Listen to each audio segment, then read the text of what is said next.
wonder, the master of this disaster, Dr. Greg Hoover!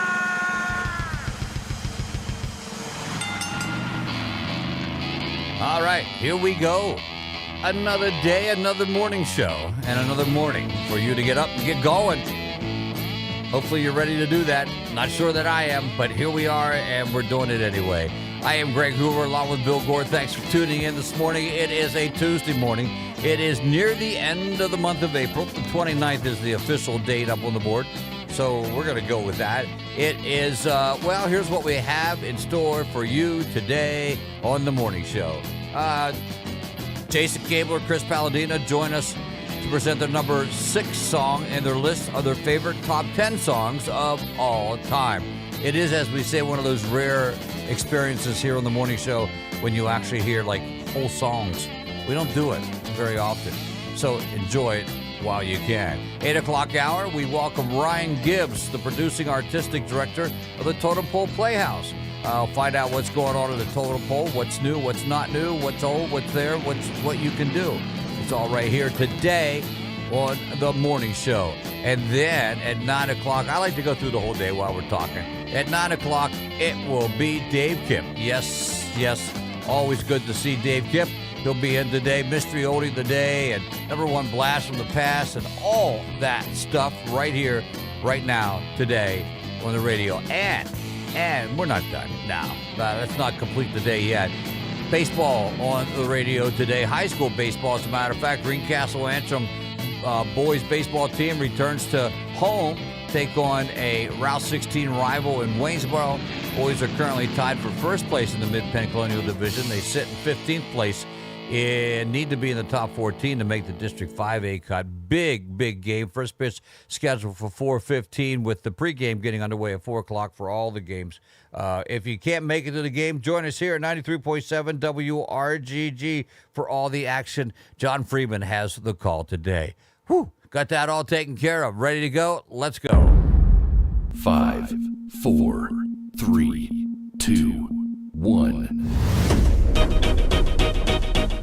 The John Allison Countdown brought to you by, well, John Allison. Well, not John himself, but the John Allison Public House, located at 155 South Antrim Way in Greencastle.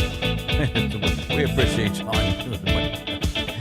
City Creek Band performing there on Saturday, May 2nd? Yeah, Saturday, May 2nd. Wow. How'd that happen? Here we go. We'll start with the day of the week that it is, Tuesday, the 29th day, 119th day into the year, 246 days remaining. 1 day left.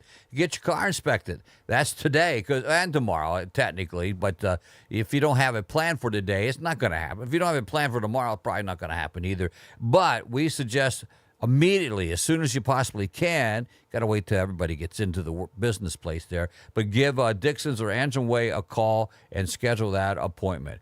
1 day left on that. Cinco de Mayo, we're down to a week away, less than a week away. It'll be 6 days out from today. It will occur on a Tuesday.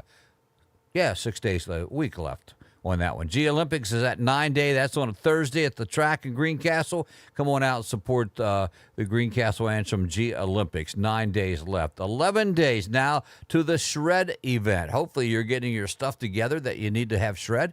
You can bring it out to Sunnyway. No, I'm sorry. I did that, didn't I? Let's say it this way. You can bring it out to Wise Market. We're in the north end of that shopping facility, and you'll see the big truck out there from Chambersburg Waste Company. It shakes and it bakes, and it churns up all your documents right as you sit there and look at it. Now, you don't have to stick around to look at it to be done, but come on out, and it's no charge. Of course, donations are always accepted to help the programming here at 93.7 WRGG. At the same time, we'll be broadcasting live from the Senior Center in Greencastle. If you've never been there, that's a great day to stop out by. 10 to 2 is the time we'll be there. It is the what I want to say, they're having a car show and all that good stuff going on. So that should be a lot of fun. So a busy day coming up on the 10th day of May, 12 days or 11 days away. 12 days to Mother's Day, folks. 12 days to Mother's Day. Let's get going on that one. Get your stuff together. 27 days to Memorial Day and the unofficial start of summer. 42 days till school ends. 45 days to the drive-by fun drive on that one. I got to look at that again. Yeah, I'm going to go back to school ends because I think I have that messed up. Bill had corrected that last time, but I don't know if I corrected it on the new sheet. 46 days till Flag Day. 46 days to the drive-by fun drive. Friday at WRGG. We are celebrating our 9th anniversary, and that's on Saturday on Flag Day. Our 9th anniversary. We'll be out both days collecting funds to help the radio station continue to do what it does. And if you add more funds, maybe we'll continue to not to do what we do. I don't know how that works out, but good luck to you. Just stop by and see us. We're on the front porch broadcasting live both days, probably from 6 a.m. to at least 12 on both days. So what you're saying is if we get a sizable enough donation, we will stop doing this? Morning show anyway. Right, yeah. Here's $10,000. Can you quit with the morning show? How can we refuse that one? Let's see here. Father's Day, 47 days out. First day of summer, 52. We are 63 days from Canadian Day, or as they say up there, Canada Day. 66 days till the 4th of July. Sidewalk days, 73 days out. 95 days to Old Home Week 2025. Rip-roaring meeting last night with that one. Bill, I'll talk to you a little bit about that as the day progresses. We'll do that after the news at the bottom of the hour. As we come back, and we'll do a world record and then talk about that a little bit. What you missed out there. I can't believe those guys fought over that. It was rolling around on the ground. It was ugly. Oh, my goodness. It's ugly. The morning show. No, wait. The Old Home Week show. Wait. 95 days. It's 96 days to the Florida Keys are on the square. 100 days to Jason Kabler is on the square at the Old Home Week and whatever. Old Home Week show presented by WRGG and the Old Home Week Association. I like to call it the Big Show, not to be confused with Big Mike's Big Show or the Big Show that wrestles. None of that stuff. Or the Big Show that has a television show. None of that stuff. This is another show featuring the fabulous hubcaps. So there, tickets are on sale.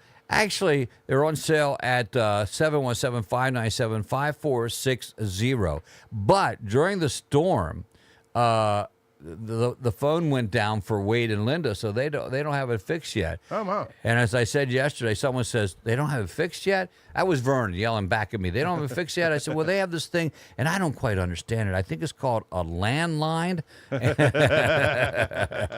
And that's what you call on. So we'll let you know when that's up and ready and raring to go. Speaking of our square in Greencastle, 367 days accident-free. We missed the one-year anniversary, which was Sunday. Yes. 365, but 367, our square has been accident-free for a whole year.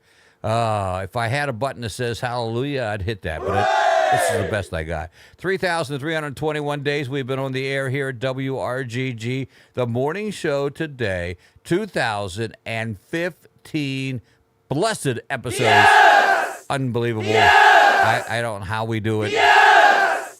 No one knows how we do it. So a morning show today, 155 episodes in a row. Oh, yeah! Yes, 155 episodes in a row. And the beloved, well, I don't know, Mike Bach owes us 37 days yet. And good news, he has 34 days to get those in. Now, I saw Mike and Mary yesterday. Yes. They were at the meeting. And she says, I knew Bill was leaving, and I knew you were coming in, so I woke him up and said, Greg needs you down there. He needs you. He rolled back over and went to sleep. I don't know what to say. There's nothing, I guess, left to say about that. No. So it's not going to happen. No. Not going to happen. John Allison Public House Countdown brought to you by the John Allison Public. You know the one I feel the worst about. Not me, not you, even the people that are listening, not even them, not even Mary, but it's your mother-in-law, Bill, who gave money for him to come to be here. She has been cheated out of that money. Of course, please don't say that. She feels awful about it. Well, she shouldn't. Yes, he didn't live up to it anyway. She had no idea he said that. Yeah, I know. Yes. He got 8 days in. He didn't even 8 days. He didn't even get the 8 days in. We gave him a couple. Yeah, that's right. He maybe did 5 days, and they were like an hour. We counted the time he called in. We counted the 15 minutes he spent at the shindig at Lumber Drag. Yeah, that's right. We did. He didn't even sit down. No, we were very. What do I want to say? Grateful. Gracious. Yes. Not grateful, gracious. So it is the John Allison Public House Countdown brought to you by the John Allison Public House, located at 155 South Answer Way in Greencastle. Their doors will open up at 11 a.m. today. Stop by and say hi and tell them we sent you. They'll go, who? Why? But do it anyway. It adds to a whole lot of fun, I think, anyway. So let's do this. I just want to celebrate. I just want to celebrate. Celebrate, celebrate, celebrate, celebrate. It's a celebration. It's a short list today. Okay. It's a National Shrimp Scampi Day, which I like. Okay, I can Shrimp handle. cooked with butter, garlic, lemon juice, and white wine. It's National Zipper Day. I did that already today. Yeah, the zipper was actually patented on this day in 1913. And it's National Peace Rose Day. This is a particular variety of rose. It's very sturdy. You can grow almost anywhere. It was developed by French horticulturist Francis Mellon, and between 1935 and 1939, on the eve of the German invasion, he was concerned about it being destroyed. So he actually took cuttings and sent them off to his friends in Italy, Turkey, Germany, and the U.S. In fact, the story is that the last plane out of Paris to the United States before the Germans invaded actually had the cuttings on them. Let's celebrate. Oh, okay. Yeah, and those are things we're celebrating today. I never heard of a sturdy rose. But hey, there we go, sturdy rose. That's what we're celebrating today. Good morning, Jack Shoemaker. He says go O's, and yes, they won a game yesterday, 4-3 over the New York Yankees. Not rubbing that in, Candy. Just stating the facts. That's just what I want you to know. All right, there's our celebrations for today. Let us go back in time. Set the Wayback Machine. 1813, that is, the first U.S. rubber patent was granted to Jacob F. Hummel. 1852, the first edition of Peter Roget's Thesaurus was published in Great Britain. 1854, the Ashman Institute, later renamed Lincoln University in Hinsville, Pennsylvania, received its charter from the Commonwealth, making it the first degree-granting black college in the U.S. 1861, Maryland's House of Delegates voted against seceding from the Union. 1913, mentioned this in our celebrations, Gideon Sunbag received a patent for what he called the separable fastener, the zipper. 1916, Irish I like zipper better. Oh, yeah, I do too. Pull up your fashionable, what is it? Your separable fastener. Separable fastener. 1916, Irish Republicans surrendered unconditionally, marking the end of the Easter Rising. 1932, the first episode of One Man's Family aired on NBC Radio. It was the longest-running dramatic serial on American radio when it ended in 1959. 1945, the U.S. Army liberated 31,601 people from the Dachau Nazi concentration camp in Germany. Also on this day in 1945, conscious objector Desmond Doss saved 75 wounded soldiers in the Battle of Okinawa at Hacksaw Ridge. He became the first conscious objector to receive the Medal of Honor. Of course, it's all depicted in the film Hacksaw Ridge. That's true. 1953, an episode of Space Patrol Los Angeles ABC affiliate KECA-TV was the first television to be broadcast in 3D. 1961, ABC's Wide World of Sports debuted and ran for 37 seasons. What, did you have to wear glasses with that? You did, yes. Okay. I remember they did that in Montreal with these B-movies that were done in 3D. Yeah. And you could actually get your glasses in a copy of the Montreal Gazette. Really? Yes. Did they have Dr. Tong's 3D No, House of Stewardess? They did, unfortunately. 1963, 19-year-old Andrew Loog Oldham signed a contract with the Rolling Stones, becoming their manager. Oldham had seen the band in concert the previous day at the Crawdaddy Club in London. 1967, Aretha Franklin released Respect, of course, written by Otis Redding. It was the Billboard Song of the Year. 1969, Ringo Starr recorded his lead vocal to Octopus's Garden for the Beatles' album Abbey Road. 1974, President Nixon said he would release tapes, but they would be edited. 1975, Nick, you know, the whole crazy thing about those tapes is that whole system was put in place by Lyndon Baines Johnson. Right. And Lyndon Johnson used it to blackmail people. Yeah. And when Nixon first became president, he was repelled by the whole idea. Oh, get this out of here. This is wrong. Right, yes. And he actually had the whole system torn out. And then as he began to become concerned about how he would be perceived as president, he wanted a fair and accurate account of his time in the White House. He said, put the tapes back in. Tapes will get you every time. Yeah. 1975, the U.S. began to evacuate its citizens from Saigon, Operation Frequent Wind, in response to advancing North Vietnamese forces, bringing an end to U.S. involvement in the war. 1975, Charles McMahon and Darwin Judge were the last two United States servicemen killed in Vietnam. 1988, the Baltimore Orioles ended their record 21-game losing streak by beating the White Sox 9-0. 1990, wrecking crews began tearing down the Berlin Wall, the Brandenburg Gate. Gorbachev. Well, Gorbachev, tear down that wall. Very good. Man, it's like I was there.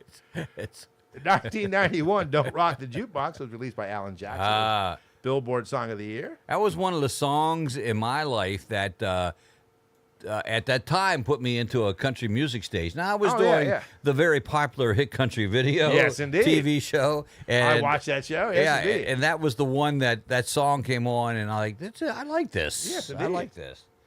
1997, the Chemical Weapons Convention of 1993 came into force, outlined the production, stockpiling, and use of chemical weapons among its signatories. Oh, I thought they all got together and did stuff with the chemical. No, okay, not that way. 1997, astronaut Jerry Linenger and cosmonaut Vasily Silabev went on the first joint U.S.-Russian spacewalk. 1998, the U.S., Canada, and Mexico ended tariffs on $1 billion in goods. 2015, due to riots in Baltimore, the Orioles hosted the White Sox in an empty stadium at Camden Yards. The White Sox won 8-2. 2018, The Simpsons surpassed the 635-episode count of Gunsmoke, the highest number of any television series. And in 2023, Willie Nelson hosted the first of a two-night 90th birthday concert for himself at the Hollywood Bowl in Los Angeles. Guest performers included Lyle Lovett, Neil Young, Snoop Dogg, George Strait, Roseanne Cash, Chris Christopherson, Nora Jones, Chris Stapleton, Keith Richards, Tom Jones, and Ziggy Marley. And that's our snapshot of this day in history. All right, there you have it. We're up to date and ready to go. Matter of fact, heading to the bottom of the hour. Well, we're past the bottom of the hour. We're heading the upslide on that one. 6:34, 49 degrees. News from NBC, PA Radio News, and Scott Douglas is coming up next. We'll have the Jim Vaughn weather forecast for you. We'll be back, world record, and a little wrap-up of the Old Home Week Committee meeting last night. All that's coming up before the birthday club. You're listening to The Morning Show on WRGG. 93.7 WRGG. With news and weather together. Coming up next. Broadcasting around the world at WRGG.org and in southern Franklin County at 93.7. This is WRGG LP Greencastle. NBC News Radio, I'm Michael Kastner. President Trump is marking his first 100 days in office with a rally in Michigan today. It'll be taking place at Macomb Community College in Warren, north of Detroit. White House correspondent John Decker says there's a reason behind Trump's approval rating slipping in most polls. Anxiety that Americans, by and large, feel as it relates to the president's tariffs policy, more than anything else. That tariffs policy, we've seen a decline in financial markets.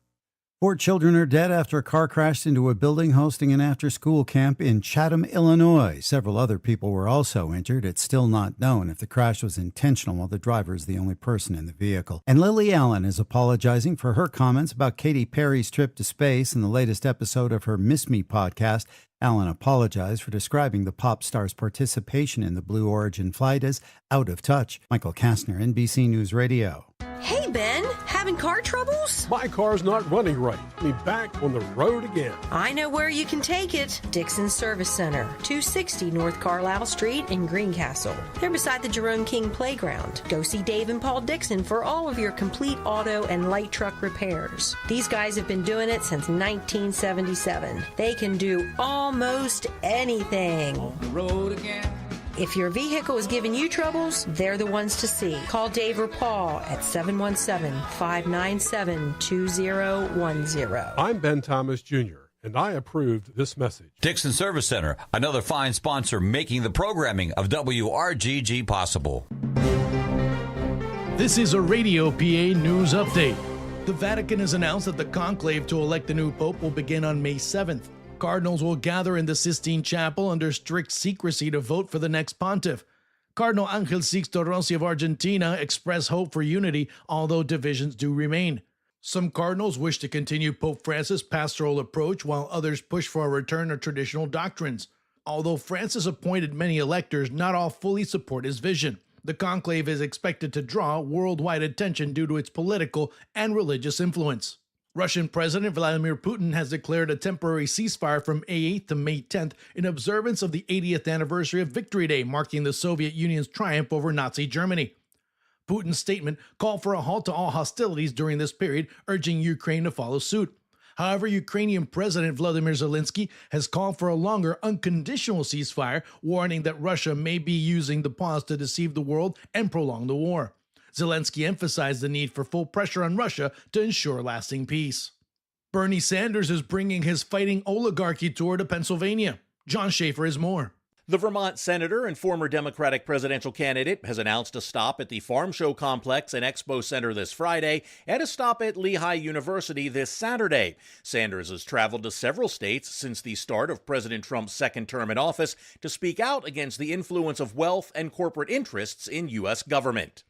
And the Pittsburgh Steelers have added a new wide receiver, agreeing to a one-year, $2 million deal with 12-year veteran Robert Woods, sources told the Pittsburgh Post-Gazette. Woods spent a good portion of his career with the LA Rams, recording 367 receptions for 4,626 yards and 23 touchdowns over 5 seasons. He then played 2 seasons with the Houston Texans. The Steelers had an open spot for a wide receiver after not selecting one in the NFL draft. I'm Juan Arango, and you're up to date with Radio PA. Everly's Plumbing and Heating can provide all your plumbing needs, from a new water softener or water heater to fixing that leaking faucet. Large to small, Everly's can do it all. Family owned and operated at the same location since 1945. Professional residential and commercial sales, service, and installation. Their 4 master plumbers and friendly staff do quality work at affordable prices. An appreciated supporter of community radio, WRGG, Everly's Plumbing and Heating can be called at 717-597-7933. Remember, quality service leaves no regrets. Everly's Plumbing and Heating, 9187 South Rabbit Road, Greencastle. From high atop Broadcast House in downtown Greencastle, here's a look at WRGG's local news with Scott Douglas. Good morning. Another pedestrian accident in Greencastle, Wawa, and let's help out our first responders, especially firefighters. Let's get to that. We'll get to all that coming up. But first, there's been another pedestrian accident in the area.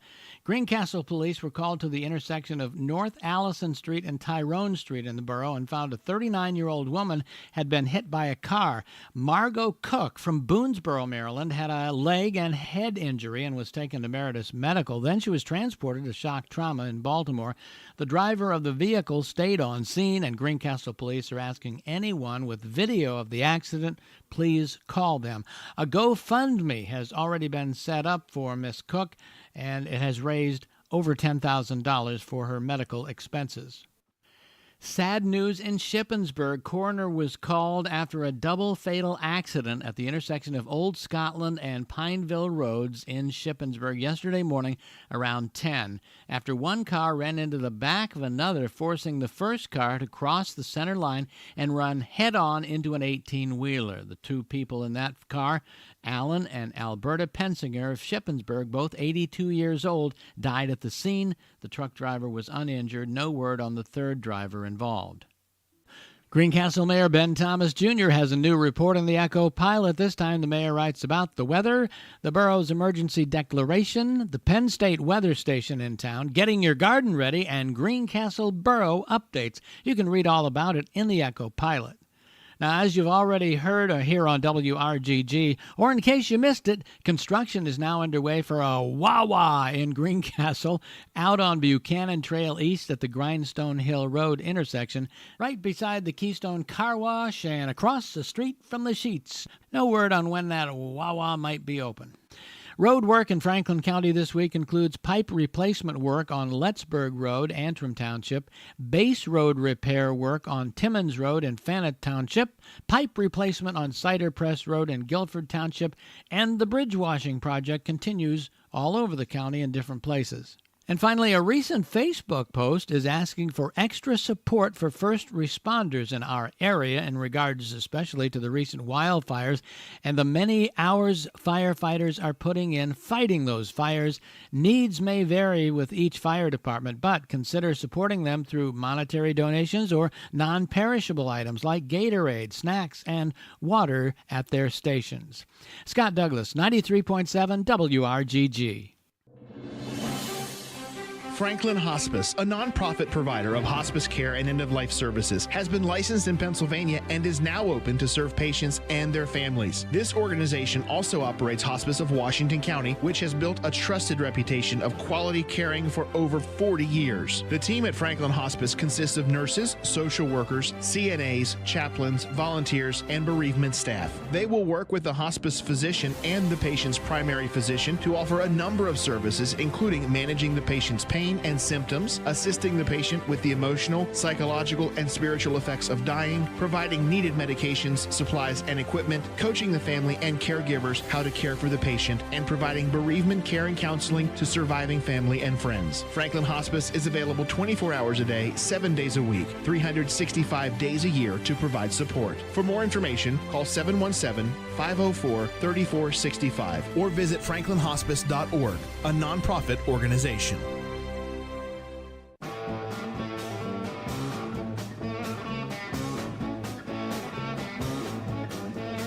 WRGG is your home for live, late-night radio and music. I'm John, and my co-host and wife Renee invite you to listen to our late-night Crossroads radio show.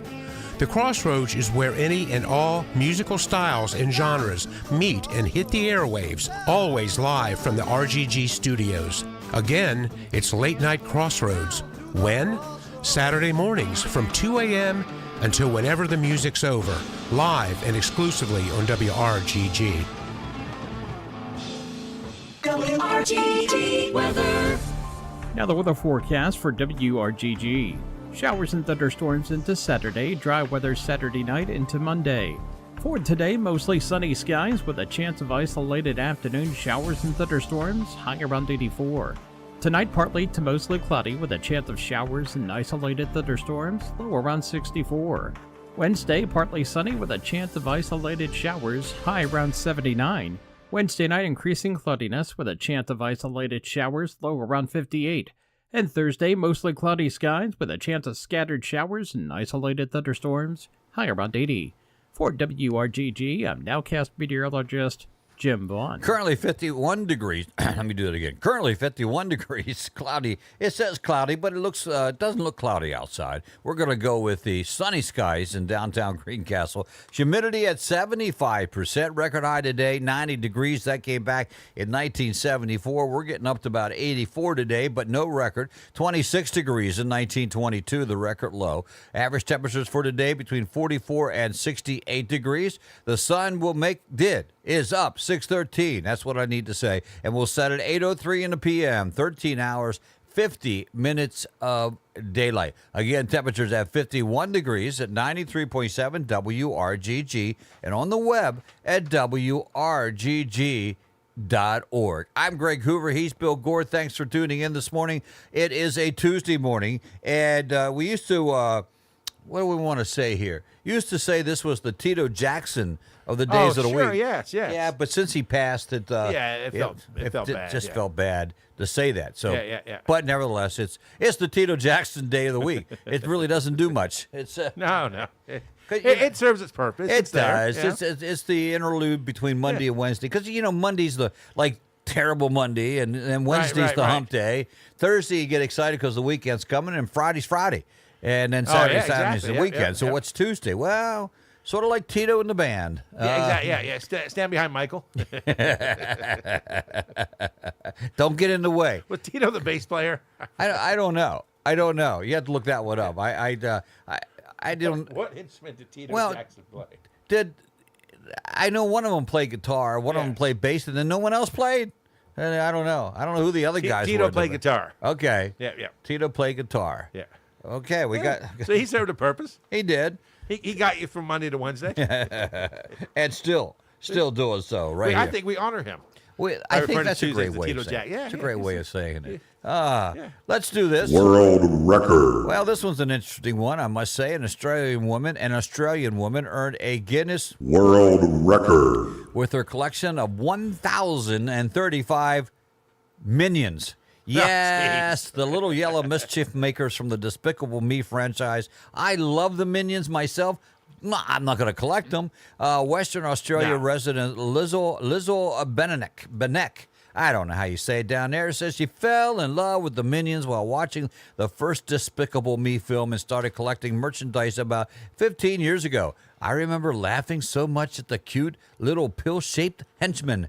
They certainly made a huge impression on me, she told Guinness. World record. I'm just a big kid at heart. Since then, I've always been on the lookout for Minions everywhere I go. Guinness World records confirmed she is now the holder of the record for the largest collection of Minions memorabilia. My daughter says I need another house just to store my Minions, but I love being surrounded by their beautiful bright yellow smiles. You know they're not real. She said they are in every room and on every spare wall. Benek said that while some more casual fans might find the Minions interchangeable, she has a clear favorite. My favorite is Stuart. I didn't even know they had names. The sassy, one-eyed Minion with attitude. And he's the one I have tattooed on my butt. No. That's arm. I'm sorry. I don't know why I said that. So many people and kids comment on the tattoo, and we start we are showing your butt? No, that's not right. So many people and kids comment on the tattoo, and we start talking about our mutual love of Minions, she said. So many people and kids? Yes. So kids aren't people? So many people and kids. No, they're not. No. But kids are people aliens, too. Wow, aliens. Yeah. Benek said her collection is still growing. I will never stop buying Minions to bring home to join my Minion family, she said. My daughter thinks I have enough, but I love them more than ever. Wow. Man, I thought they were crazy cat ladies. I know. Well, at least these Minions don't need a what's the pan you put? Oh yeah. Litter box. Litter box. Right, the big word I was looking for there. I like how she so readily recognized their shape as pill-shaped. I think this lady's been around a lot of pills. A little too many pills on that one. So, and she even has a tattoo of the Minions. Yes. There you go. So, well, Bill, last night was the Old Home Week meeting. Yes, indeed. As we said, it's the one meeting I've missed. I know. I was there, and as I said, Well, I was at church, which I think is, Well, I think that's an acceptable excuse. Yes. Well, we'll have to check on that one. So, but unfortunately, nobody else was at church. I just didn't want to go to the Old Home Week meeting. So please unlock the door and let me in. So I can tell people I'm at church. Please. So it started a minute late. I was a little disappointed with Garrett on that one. Holy cow. And it lasted about. Did he forget his gavel? Yes. Lasted about 40-some minutes, a little longer than some. Yeah. Well, they start to get longer as we get closer to it. Now it got to the couple. I have a couple things to report. Bands on the Square, but I said very passionately. I think is how I said that. Because Mike and Mary were there. I said. Garen said, Greg, Mike. I said, let Mike do this because I've been carrying him for the last 4 or 5 months. He hasn't been at a meeting. So Mike gave the report on that. Nice, Yeah, nice. that was nice. Do you have anything to report? No. His report was I didn't know I was on this committee. Bands on the Square. Bands on the Square. But the big news came from Dwayne Cunningham. Oh, okay. And Dwayne was a little hot about this one, and I don't blame him. I'm not going to mention the institution or the organization or the bank. But the every year for the last 100, I think we've placed the porta pots in a bank parking lot. Yes, indeed. And we had the antique car shows, and they would go in the bank parking lot. Yes, indeed. But they are refusing to. They're not allowing. They're saying liability claims. For 100 years, we had no problem. Shame on you, truist. Yeah. Oh, no. What? Wasn't going to mention that. Oh, okay. But they're not allowing us to use the parking lot this year. Holy cow. So I had a bunch of suggestions. None of them, like the bike race, and someone says, I have to let Truist know we're going to block off the street and they can't get in. I said, no, don't tell them. And it's not the local people. It's not the local people. No, of course not. It's not them. It's not them. It's weird. You know, it's one of those things like that's the bank we go to. Yeah. And I don't mind saying, like, I miss the days when, like, I'd pull up in the drive-thru or walk in, and they go, hi, Bill. I know. Now I'm like, lady, you've waited on me like 6 times, and you're still asking me what my name is. Well, if I bank there. Yeah. I went through the drive-thru one time with a bunch of 20s. I needed 5s. Yes. And they actually asked for my ID. You were money laundering. Yeah. I'm like, well, I just want change. No, I didn't put my. Yeah, of course. That's what I am money laundering. Yeah, I need money. yes. I need money for the laundry. Right. Yeah. So that was the big hubbub Yeah. last night. So that was a little disappointing to say the least. And I said, and no one. Chris Baldina says Wade says you can use his bathroom downstairs, the executive bathroom downstairs at WRGG Studios. Yes. So we're looking into other alternatives for the antique show. It's too bad. Oh, but, sure, of course. Yeah, there are plenty of places to do that, yeah. Yeah, but not downtown, perhaps. No, that might right. be the Might problem. be somewhere else. They have over 200 cars come to that thing, and they need a lot of parking spots. Blue Heron parking lot big enough? I know they do the they do the there. other one in there. Well, they're looking. I'm going to check in on some parking lots, like at the school, or right. It doesn't things have like to be that. downtown. It doesn't have to be, but it's nice always to be. nice. And it should be. It should be nice to have the restrooms there, but no. Oh, sure. No, Yeah. no. So anyway, that was the like I said, the big hubbub after 100 years. Oh my, yeah. Wow. So anyway, I don't want to belabor the point because no. I just don't want to. And besides that, everything else went rather smoothly. No fights or anything like that, like normal.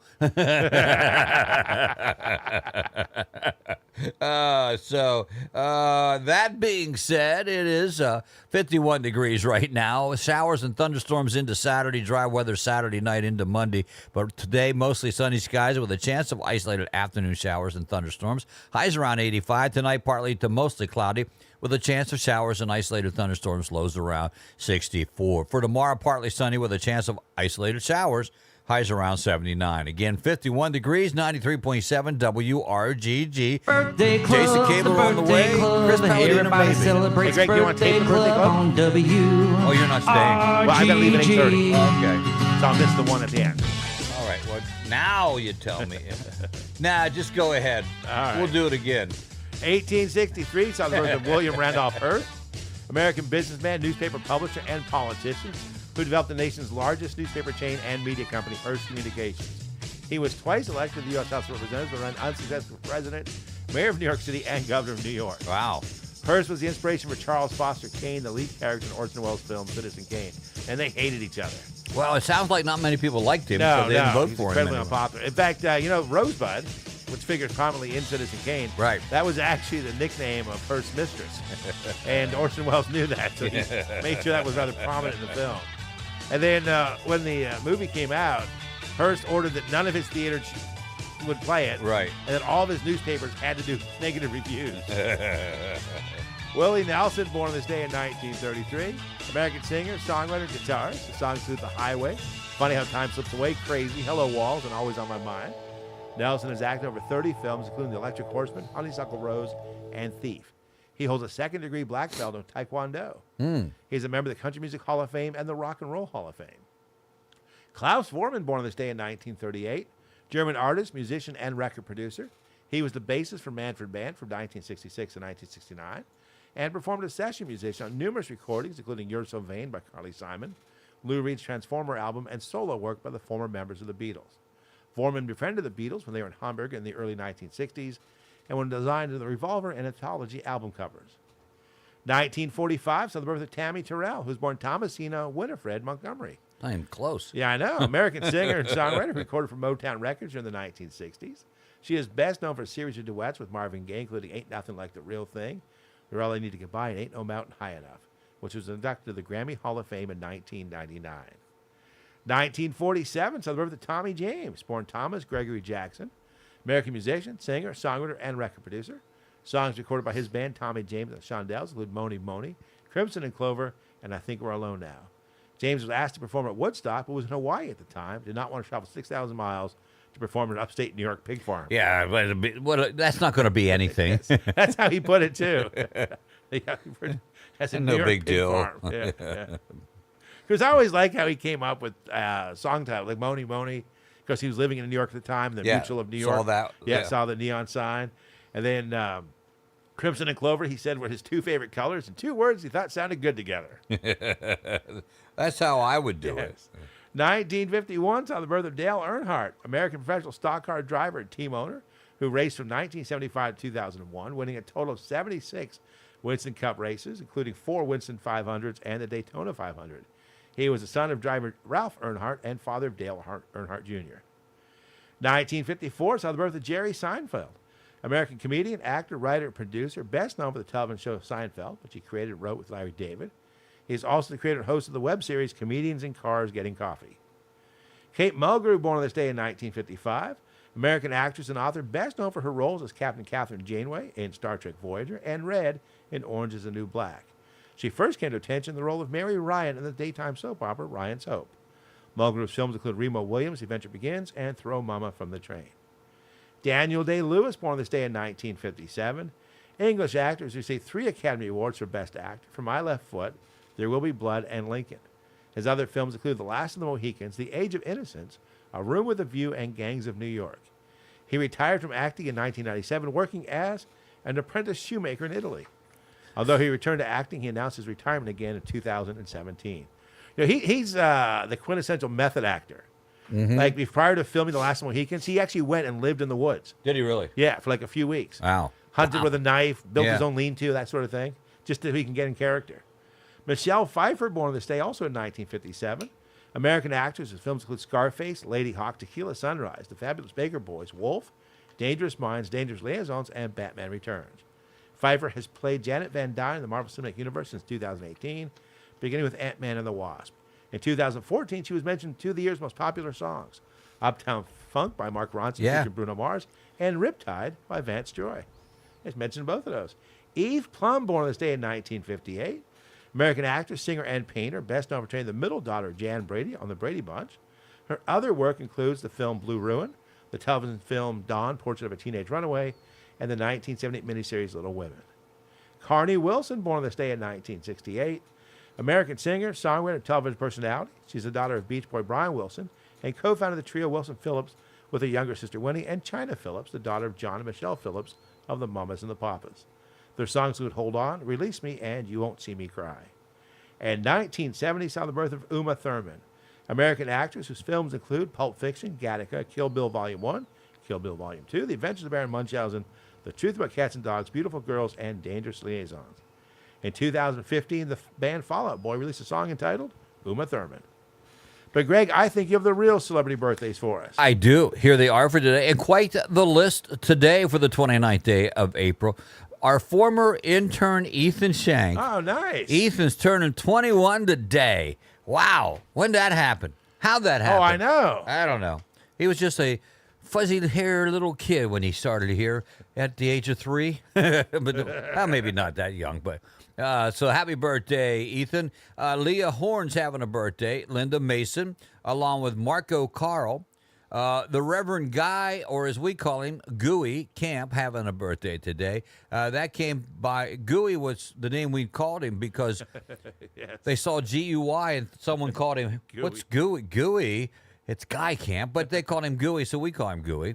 And that guy's not a very common name around here. No, it's not. Yeah. Who's that guy? That's why. It gets confusing. Let's see here. Austin Rose. Let's see. 5, 6, 9 years old today for Austin.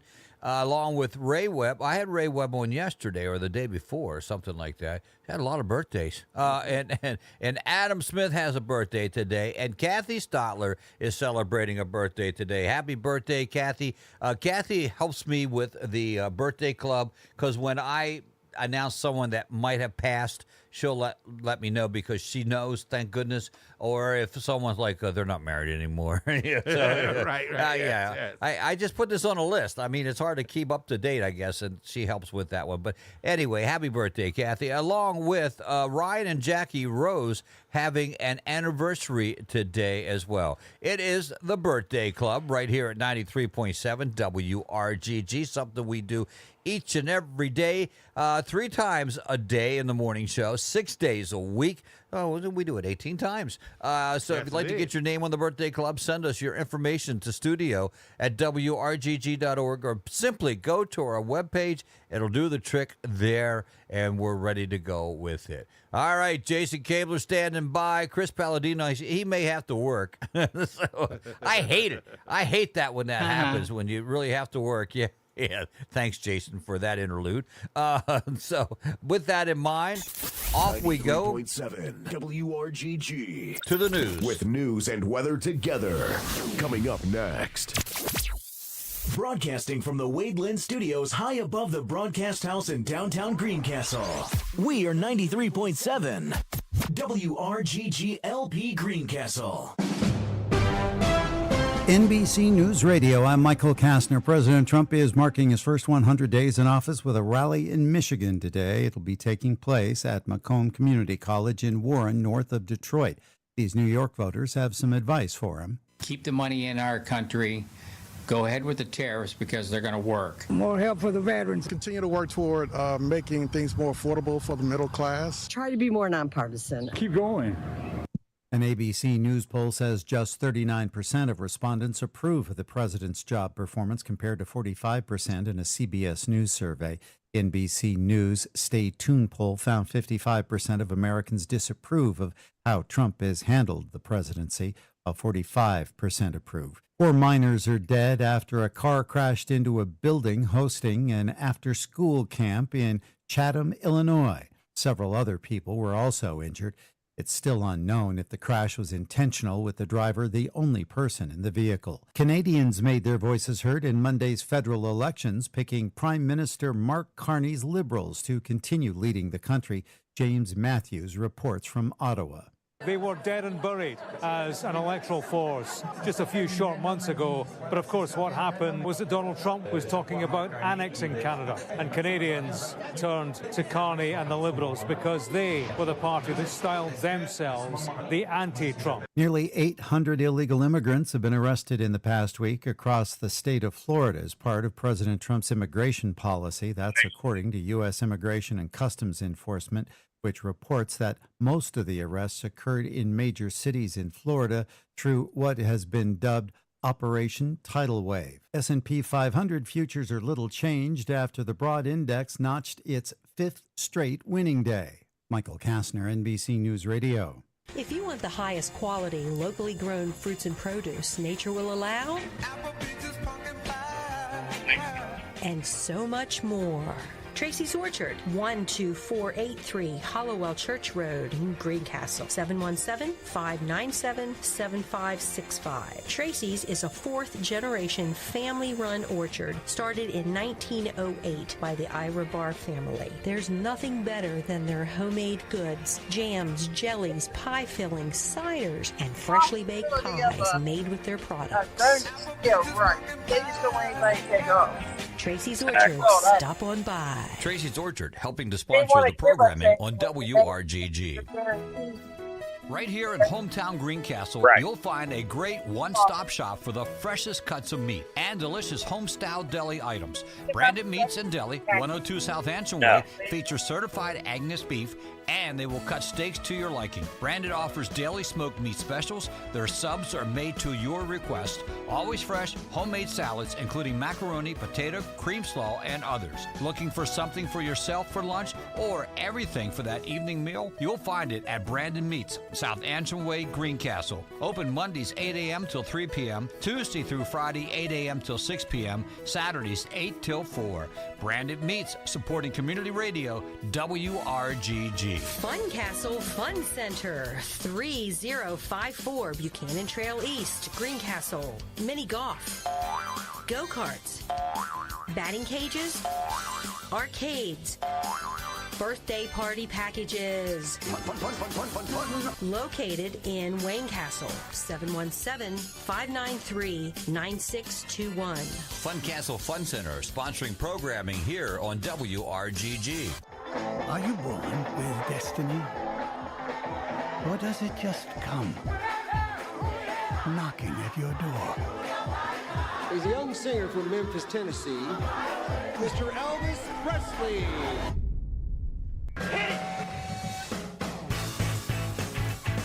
Ladies and gentlemen, we have a big show, a real big shoot. The best 2 hours of Elvis.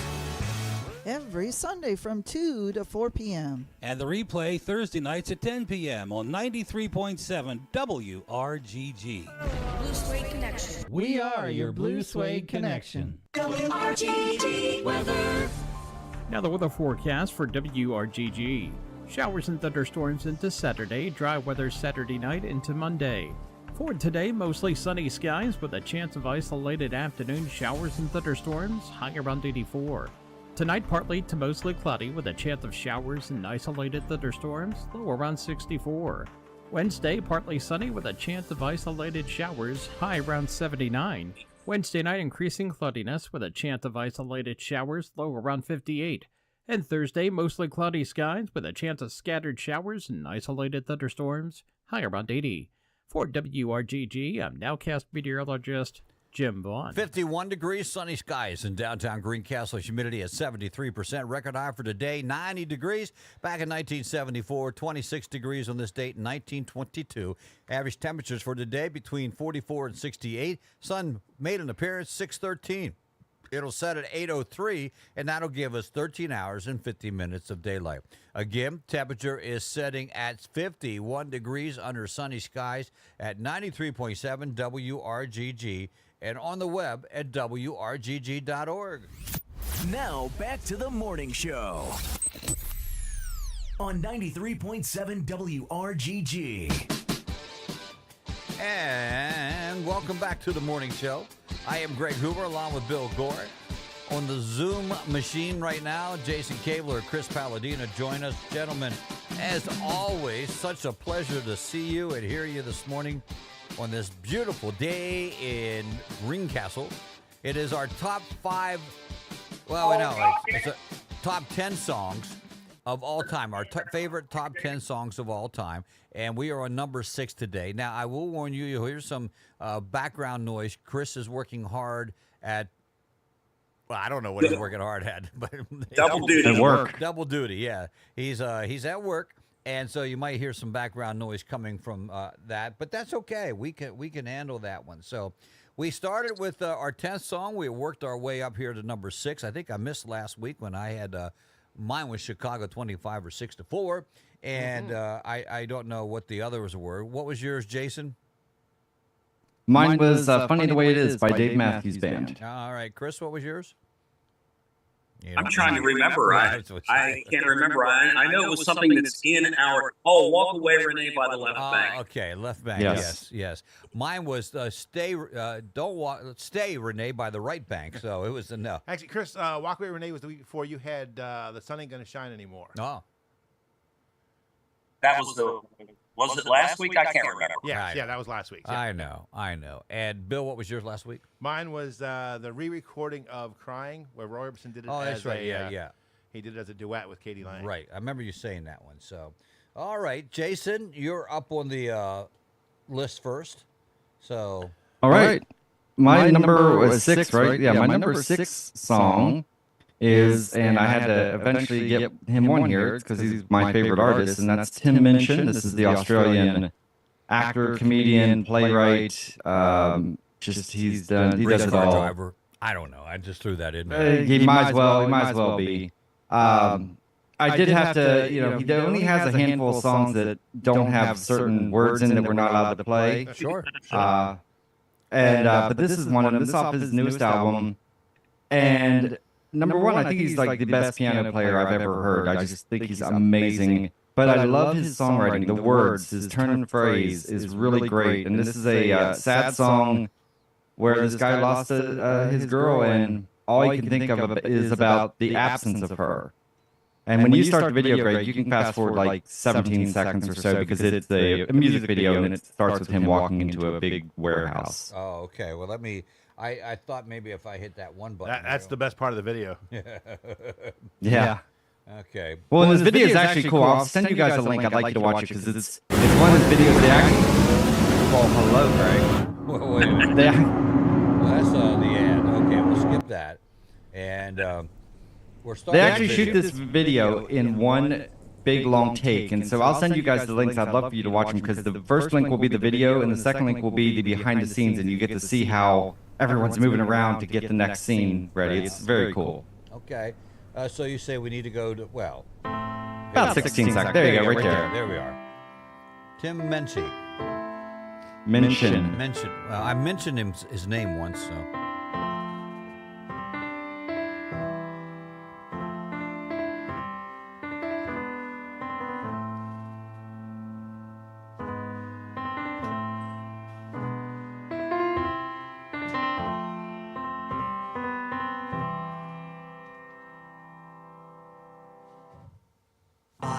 Take a walk on the sand, cross Pont Neuf on my way to Saint-Germain. Love hearts on padlocks on wire in the mist, where young lovers kiss and swear to be true. Echoes of 10,000 sighs of love, and yet I feel only the absence of you. Out of a window on the 30th floor, Central Park shines with the coming of dawn. Through eyes rendered weary by jet lag and wine, I turn round to find there's a girl in my room. For a moment we kiss, but her vodka-soaked lips taste only of the absence of you.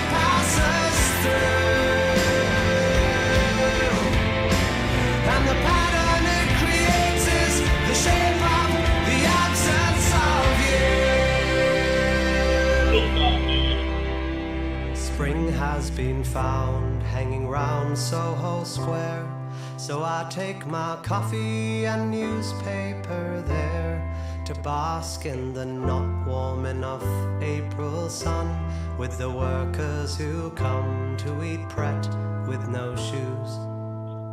But the grass to the side of the patch where I'm lying is flat with the absence of you.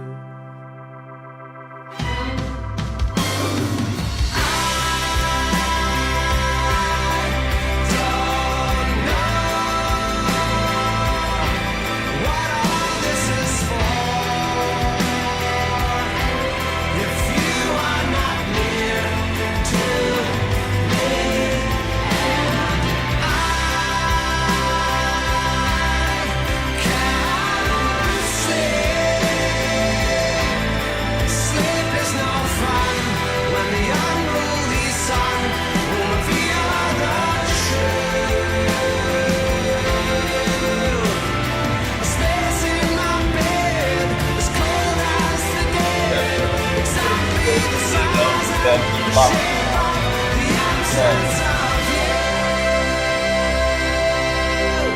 Yeah, I've never had one of those TV shows. All of this beauty runs over and through me and pulls round my shoes. And a puddle it forms conforms to the shape of the absence of you.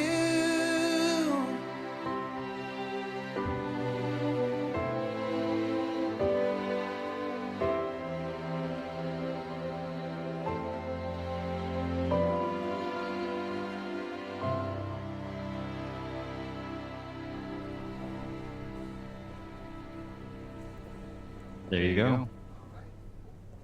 Very pretty song, Oh my Jason. goodness, yes. Yeah.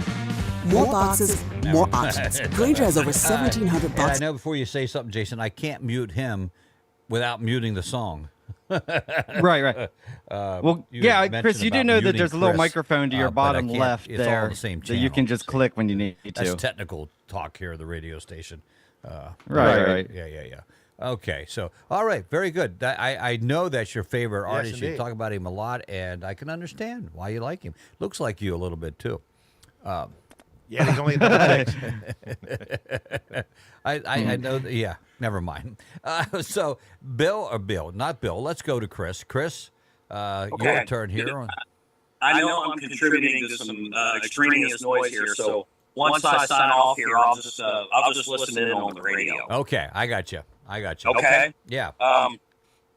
This is a 2007 single by a group made up of mostly studio musicians who called themselves the Producers, and they feature former 10cc member Lowell Krem and Trevor Horn from the Buggles, a couple of other guys, Steve Lipscomb, Chris Braddis, and Ash Sloan.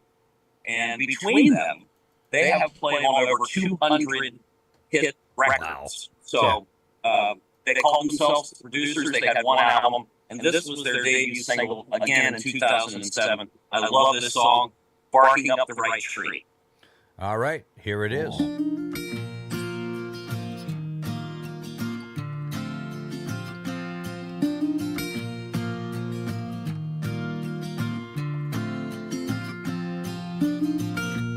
Never in 100 million years did I ever dream that I'd be here. Everything about it, now my heart has found it. Suddenly everything is clear. Even if I wanted to, I couldn't change a single thing about you. I'll carry it all for you, my love. Weather a storm with you, my love.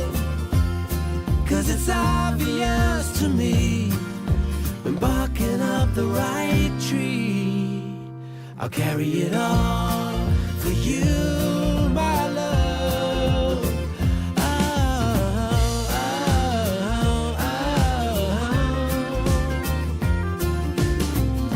Never in the history of mankind has a guy like me been lucky enough to find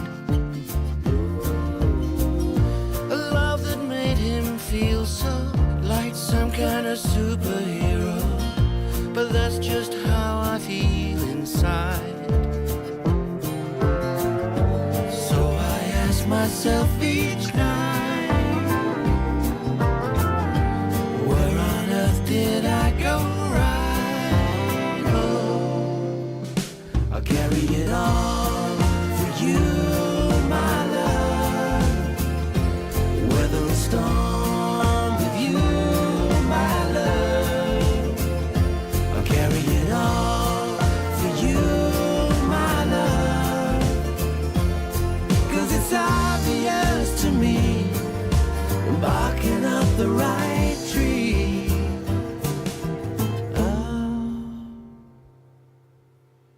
I'll carry it all for you, my love. Weather a storm with you, my love. I'll carry it all for you, my love. Oh, oh,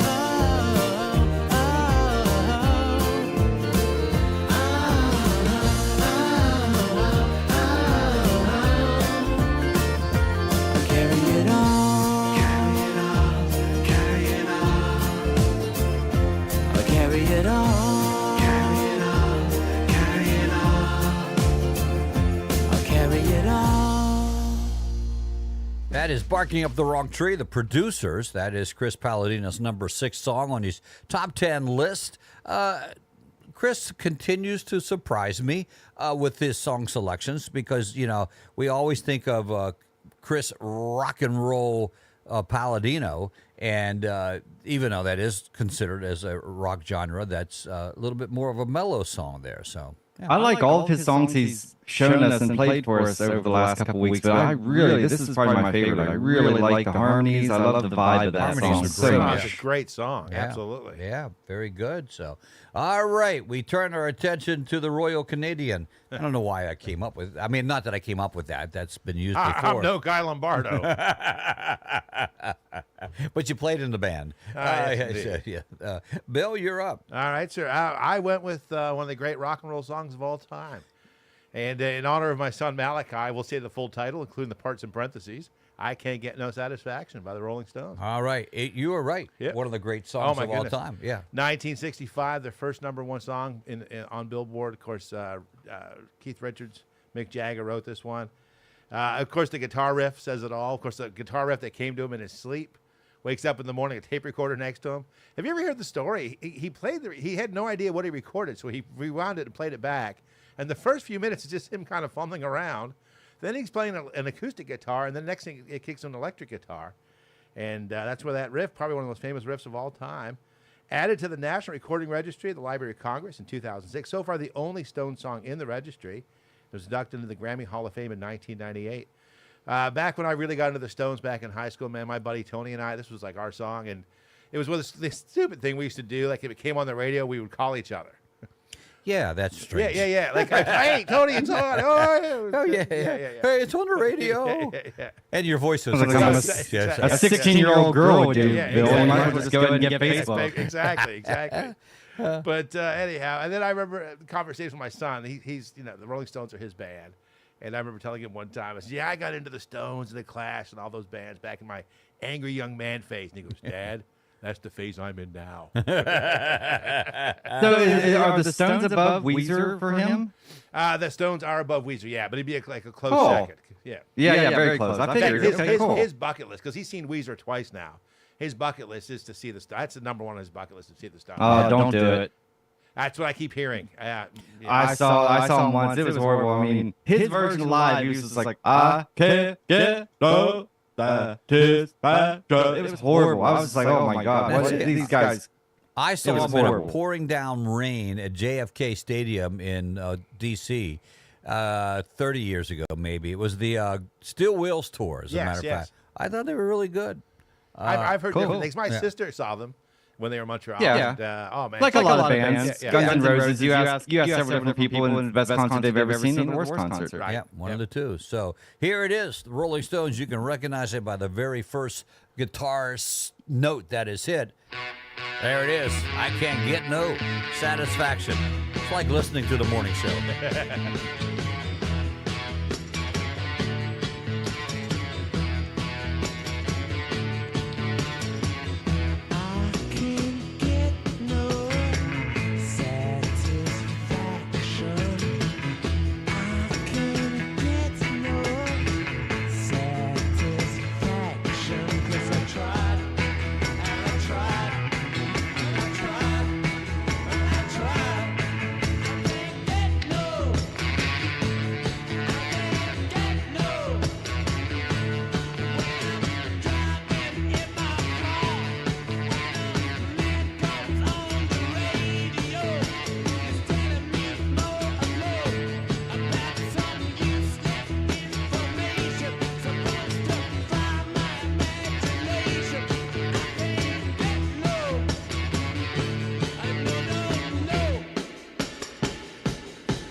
Usually I turn my microphone off so I can sing along to the song. Sorry, Bill. No, yeah, Bill might have heard it, but he had his headphones on. It might have muted it a little bit. So I can't get no satisfaction from the Stones. 1965, I can remember hearing that for the very first time in Orlando, Florida. I was down visiting my uncle, and I thought, I like that song, and that I did. So yes, indeed. There we go. Now, my song, I'm trying to, I go through these and I think, well, it's so hard to do. But one of my favorite bands is, guys, that we haven't done yet. We did Chicago. The Monkees. The Monkees. Yes, Very good. And so this is probably one of my favorite songs from the Monkees. Came out in 66, went the whole way up to number 6 for the year. And so you knew it was a very popular song, is Last Train to Clarksville, the Monkees. Nice. My number 6 song.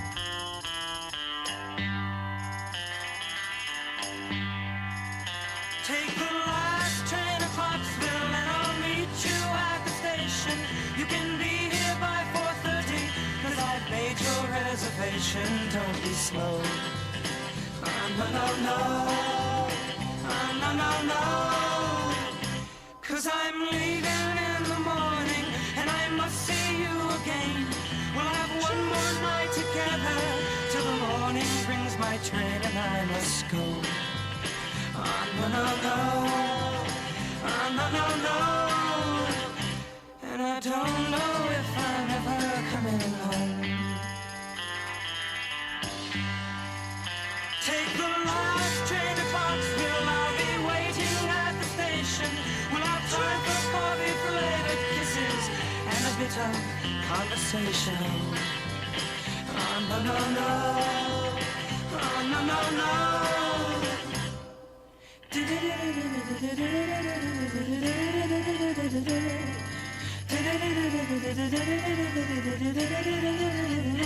Take the last train to Clarksville. Now I must hang up the phone. I can't hear you in this noisy railroad station. All alone I'm feeling low. No. And I don't know if I'm ever coming home.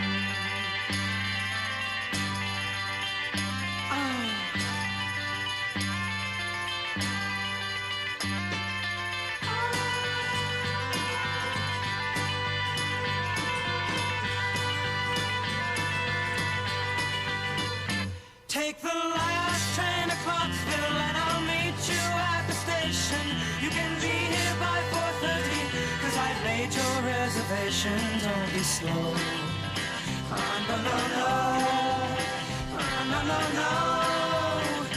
And I don't know if I'm ever coming home.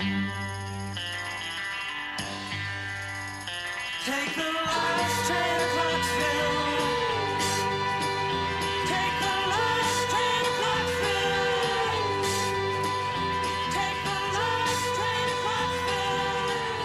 There it is. Every time I go on Interstate 70 down toward Baltimore, there's a Clarksville exit. I think it's Clarksville. Indeed. And I always start singing that song, Take That Last Train to Clarksville. So there it is, our number 6 the song. Monkees are they're so inoffensive and fun and poppy and just always just make it's one of those, how can anyone not like the Monkees? I feel like if you don't like the Monkees, I can't be your friend. It's one of those songs, all their songs, you find yourself, you're tapping your toes, you're singing along. Well, I think the whole connotation of how the Monkees developed didn't set well with a lot of people in the rock and roll industry, so they sort of, but as Chris Palladino would tell you if he was here, and Mike Ross as well, perhaps should be in the Hall of Fame just because they had a lot of great hits. Mickey Dolenz is a really, really good singer, and that's just one of the songs. And they proved they could write songs too. Yeah. It shouldn't matter how they got put together. Bands get thrown together, all kinds of different ways. Don't argue. Don't yell at me. Metallica was formed when Lars Ulrich entered an ad in the newspaper. Yeah. Just so many bands are like that. So there it is. Our top 6 our number 6 song. Tomorrow, Jason and Chris and Bill will be together again to do the top 5 songs their top 5 songs of the 1960s. I will send my list in. Again, I have Rhonda says, I guess you told everybody you're going away for a sleep test. And that means, but she has a male coming in to guard her tomorrow night, so or tonight, I guess it is. Our grandson. Oh, there you go. Okay. Brody's spending the night, so Well, have a good sleep tonight, then. You know, it's the one test I think I really excel in. Yeah, I feel well prepared for this test. Well, and now you have a reason to nap today. You can tell Ronnie you're practicing. I'm practicing for the test. I'm prepping, man. I got to be ready for it. So, I'm going up to Holy Spirit and Holy Spirit Hospital. I don't know why I need to say it that way, but it sounds right. It does, doesn't it? So, but you guys continue and carry on tomorrow. But Jason, always a pleasure, my man. And I'll talk to you on Friday. Yeah, we'll talk to you on Friday right here in the morning show. We're going to hit to the bottom of the hour and give us our first look at sports with John Freeman, and then we'll be back. I'm not sure where we're at, but we'll be back. Figure out something to talk about. I have it somewhere. I just got to find it. And with that in mind, I know. Stupid is, stupid does. We'll do that. That's what we'll do. That's what we always do at this time. And then, of course, we have a guest coming up at 8 o'clock. Don't want to miss that right here. 93.7 WRGG. 93.7 WRGG. With news and weather together. Coming up next. Broadcasting from the Wade Lynn Studios, we are WRGG LP Greencastle. NBC News Radio, I'm Michael Kastner. President Trump is getting ready to mark 100 days in office, and he's issuing executive orders on immigration as he does so, including one requiring truck drivers to know English. Another, signed Monday, cracks down on sanctuary jurisdictions. About 55,000 Los Angeles County workers are on strike. They walked off the jobs, ranging from healthcare and libraries to parks and debris pickup Monday night. The union says the strike, set to last through Wednesday night, was called over failure by the county to negotiate a new contract. Hollywood is making another Miami Vice movie. This time, filmmaker and screenwriter Dan Gilroy is adapting the 1980s hit TV series that followed Don Johnson and Philip Michael Thomas as undercover cops. It's the second go at a Miami Vice movie after the 2006 version. Michael Kastner, NBC News Radio. Proudly supporting WRGG, ELM Department Store has been your local source for quality men and women's clothing, specializing in big and tall sizes for men. ELM Department Store has been providing personalized clothing solutions to customers from Greencastle and surrounding communities since 1941. ELM Department Store, conveniently located on the square in Greencastle, Pennsylvania. This is a Radio PA news update. DOGE is now assessing the U.S. International Development Finance Corporation to ensure it aligns with President Trump's agenda. The DFC, a bipartisan initiative designed to counter China's Belt and Road, has avoided deep cuts so far, unlike other foreign agencies. With a focus on mobilizing private capital for infrastructure in lower-income countries, the DFC played a key role in projects like the Trans-Africa Railway System. The agency's future looks secure given its alignment with U.S. efforts to compete with China. The U.S. Department of Education has determined that the University of Pennsylvania violated federal civil rights laws by allowing transgender swimmer Leah Thomas to compete on its women's team during the 2021-22 season. Penn now must restore athletic records, titles, and honors to female athletes affected by Thomas' participation or risk losing federal funding. The department also required the university to issue a public statement and apologize to affected swimmers. This follows previous actions, including a $175 million funding pause under the Trump administration. Penn has 10 days to comply or face legal action. Pennsylvania lawmakers are proposing the creation of a new Department of Government Efficiency to address state government waste and improve fiscal accountability. Representative Stephanie Shialaba is introducing a bill for efficiency audits of major state programs, citing federal efficiency gains. Senator Doug Mastriano's broader bill would establish PA DOGE and a bipartisan oversight committee, granting the department broad auditing powers and the ability to suspend payments and recommend eliminating wasteful agencies. Ephrata Borough officials meet tonight with the distributor of faulty new parking kiosk. Paid parking is paused downtown after complaints about the kiosk and the app. The company blames user error but admits cold weather caused the coin slot failures. The public meeting will be at 5:30 at Borough Hall. I'm Juan Arango, and you're up to date with Radio PA. Headquartered in Greencastle and serving the tri-state area, Dice Office Equipment offers sales, service, and support for copiers, office printers, and managed print services to businesses and nonprofits within the region. Dice aims to make finding, repairing, and operating office equipment as easy as it should be, with quality products at fair prices, service for different equipment types, and a variety of brands to choose from. You can be sure a Dice solution will be tailored to meet your needs. Visit www.diceoe.com. That's www.diceoe.com for more information. Dice's office equipment, now part of the CDS family. From high atop Broadcast House in downtown Greencastle, here's a look at WRGG's local news with Scott Douglas. Good morning. Another pedestrian accident in Greencastle, Wawa, and let's help out our first responders, especially firefighters. Let's get to that. We'll get to all that coming up. But first, there's been another pedestrian accident in the area. Greencastle police were called to the intersection of North Allison Street and Tyrone Street in the borough and found a 39-year-old woman had been hit by a car. Margot Cook from Boonesboro, Maryland, had a leg and head injury and was taken to Meritus Medical. Then she was transported to shock trauma in Baltimore. The driver of the vehicle stayed on scene, and Greencastle police are asking anyone with video of the accident, please call them. A GoFundMe has already been set up for Miss Cook, and it has raised over $10,000 for her medical expenses. Sad news in Shippensburg. Coroner was called after a double fatal accident at the intersection of Old Scotland and Pineville Roads in Shippensburg yesterday morning around 10, after one car ran into the back of another, forcing the first car to cross the center line and run head-on into an 18-wheeler. The two people in that car, Alan and Alberta Pensinger of Shippensburg, both 82 years old, died at the scene. The truck driver was uninjured. No word on the third driver involved.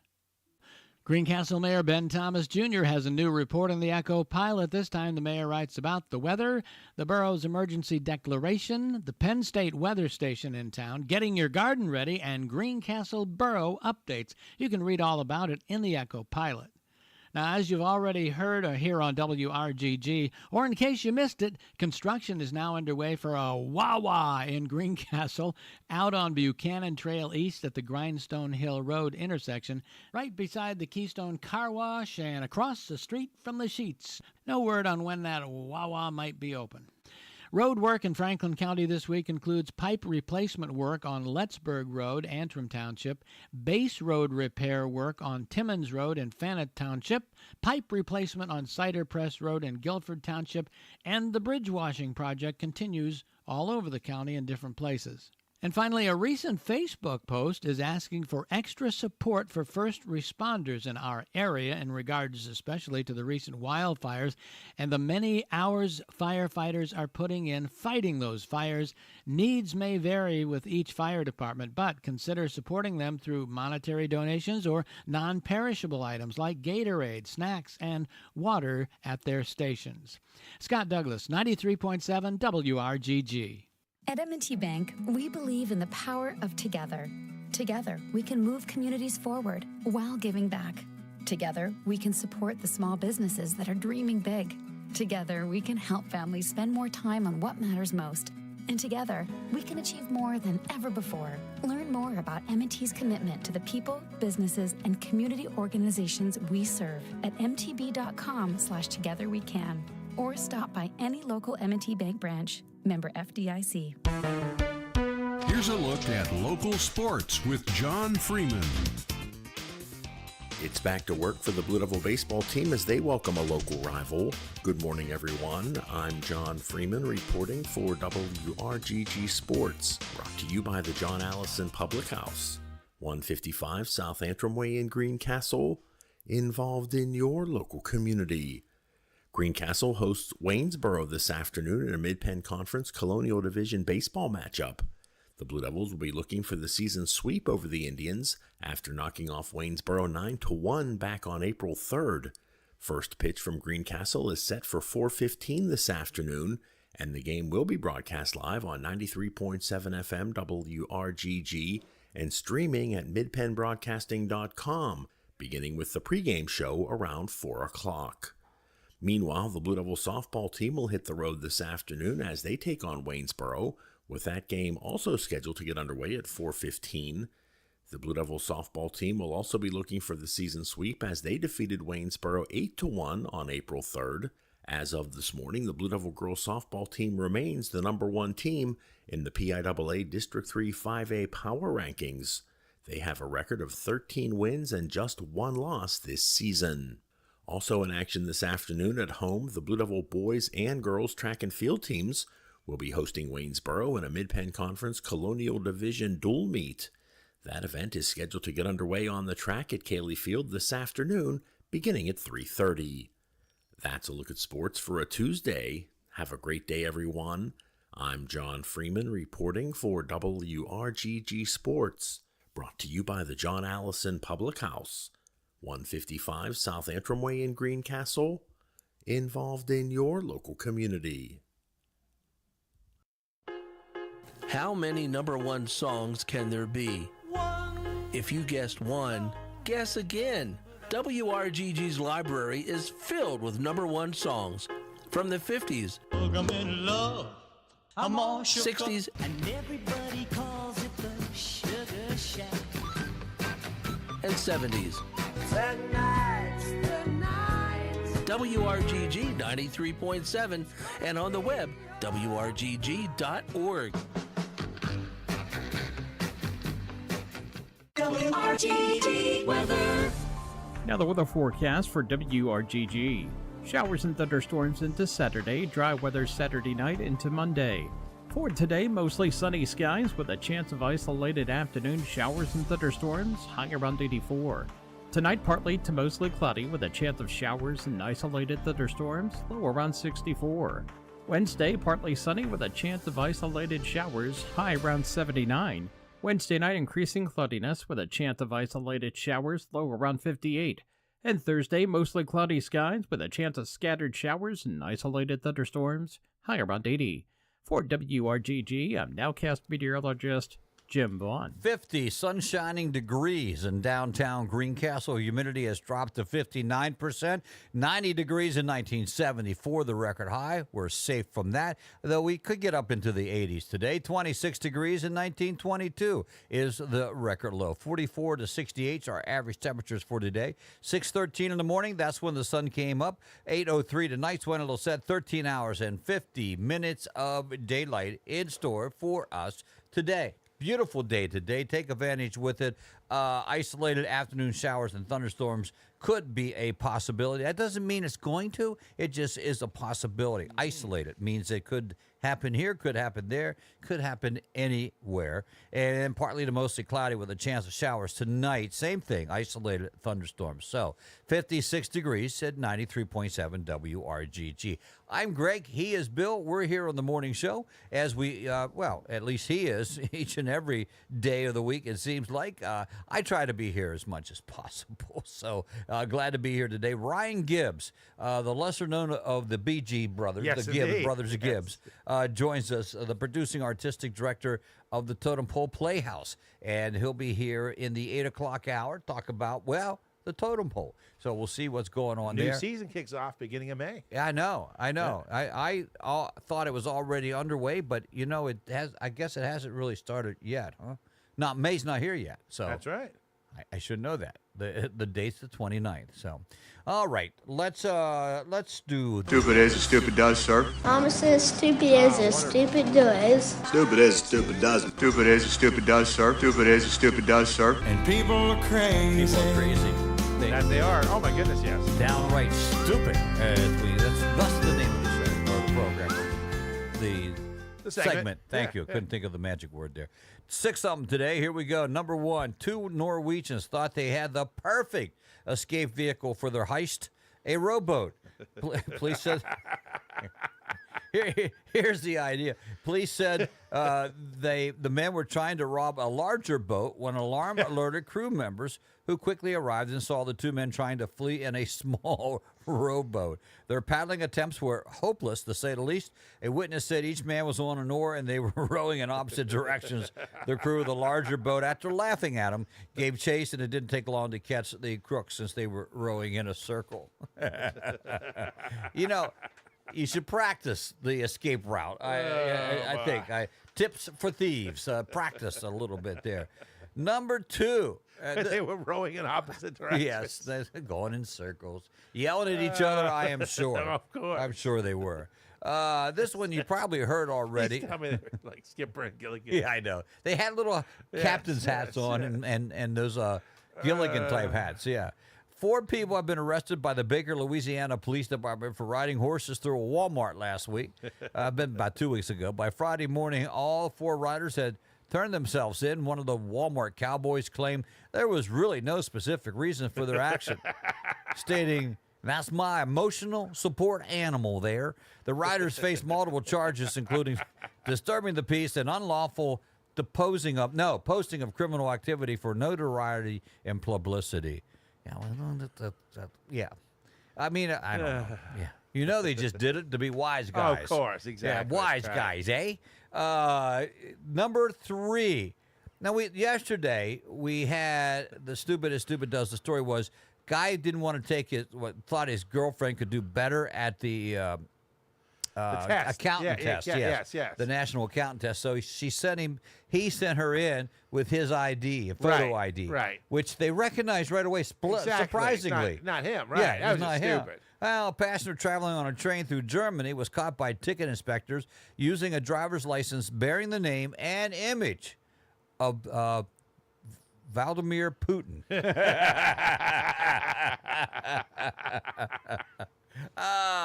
Could you think of someone less in the news? I don't know. A 45-year-old woman was arrested in Utah after leading police on a high-speed chase on I-70, reaching speeds up to 130 miles per hour. I'm not even sure my car would go that fast. Mine only goes up to 120. Yeah, I don't know. Officers successfully spiked her car, causing her vehicle to stop.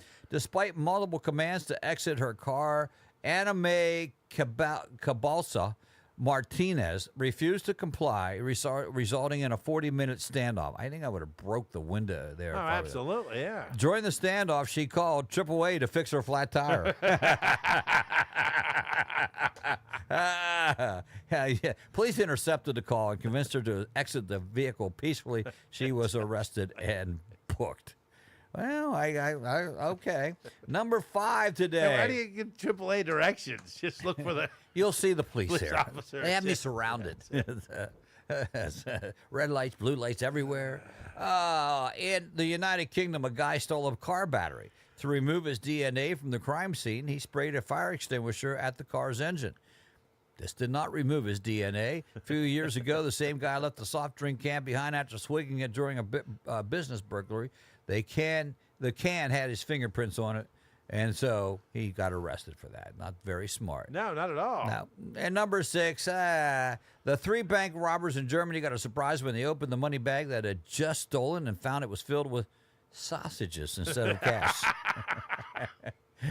Turns out the bank manager had used an empty money bag to hold the 10 pounds of sausage he had brought to take home for dinner. He had bought to take home for dinner. How disappointing can that be if you're a thief? All right. So how'd they get a hold of the bag, though? I mean, so they go in to rob the bank. I don't know. Did somebody realize? Give them the sausage bag. So, that's great. I don't know where that... Because usually, now, if my recollection is true, that you go in, you get a bag, and you fill up the money. I've seen that on TV many times. Yes. So I don't know. Maybe the one guy who knows, he might have stuffed it with the sausage. Didn't know better on that one. Let's see here. Number 1, thieves try to get away in a rowboat. Did not work. Number 2, 4 arrested after riding through Walmart on horses. Number 3, train passenger caught with Putin's fake ID. Now, it's not Putin's fake ID. No, It was his idea. Was he had a picture of the Russian czar or whatever they're called over there, and yeah, that didn't work. Woman calls AAA during police standoff because her cars were flat. 3 fails to remove DNA. The thief fails to remove DNA evidence. And that was 5. And number 6, bank robbers get sausage. There they are. 1 through 6. My friends, pick one. Let us know which one you think is the stupidest one of the day. Bill, when we return from the birthday club, which I'm going to record, when we return from the birthday club, we will figure out which one. It's a tough call. Oh, Yesterday's was tough. Yeah, it was. It was. Let me see here. Where is the? There it is. The audacity of the. I'm gonna rule out the sausage bag one, only because that was just unlucky. bad luck. Yeah. Bad luck, run amok. Yes. Sort of like Mike Bach. It's yes, indeed. So yeah, I'm gonna skip that one too, or go overlook that one. So all right. Here we go. Let's Birthday Club, the Birthday Club. Everybody celebrates the Birthday Club on WRGG.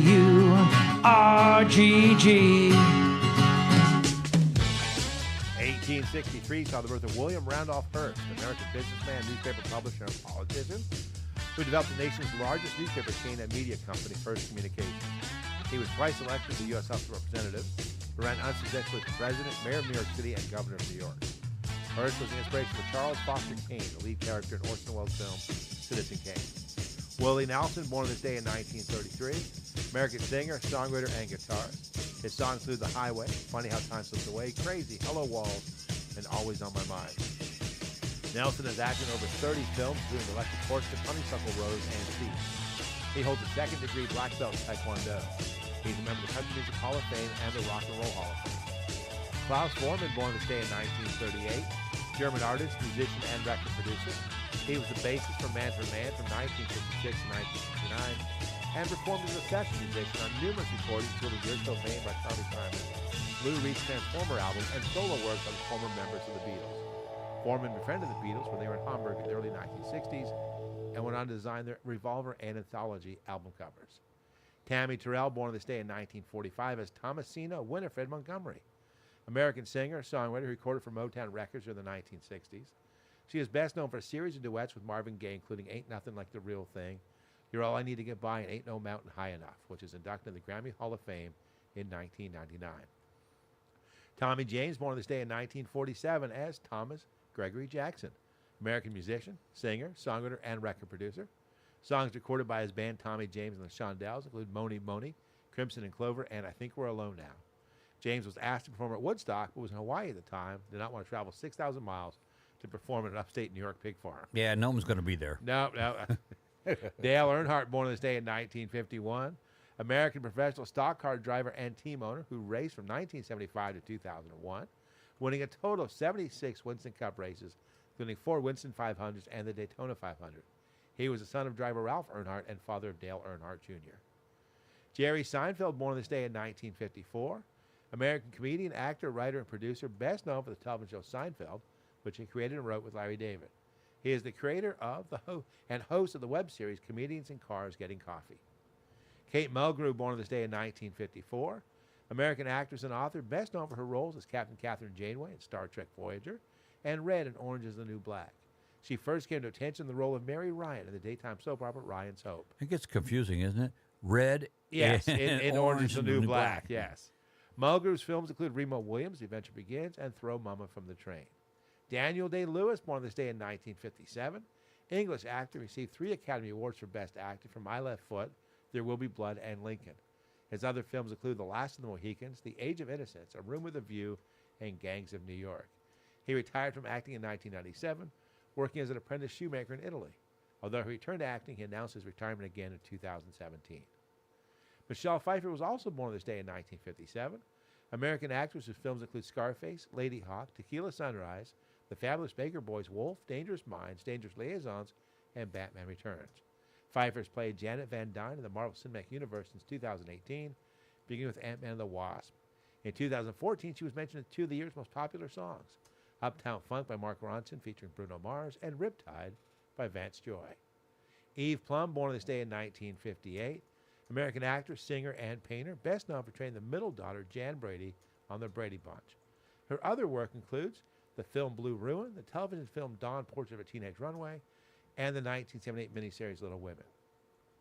Carney Wilson, born on this day in 1968, American singer, songwriter, and television personality. She is the daughter of Beach Boy Brian Wilson and co-founded the trio Wilson Phillips with her younger sisters Wendy and China Phillips, the daughter of John and Michelle Phillips and the Mamas and the Papas. Their songs include Hold On, Release Me, and You Won't See Me Cry. And Uma Thurman was born on this day in 1970.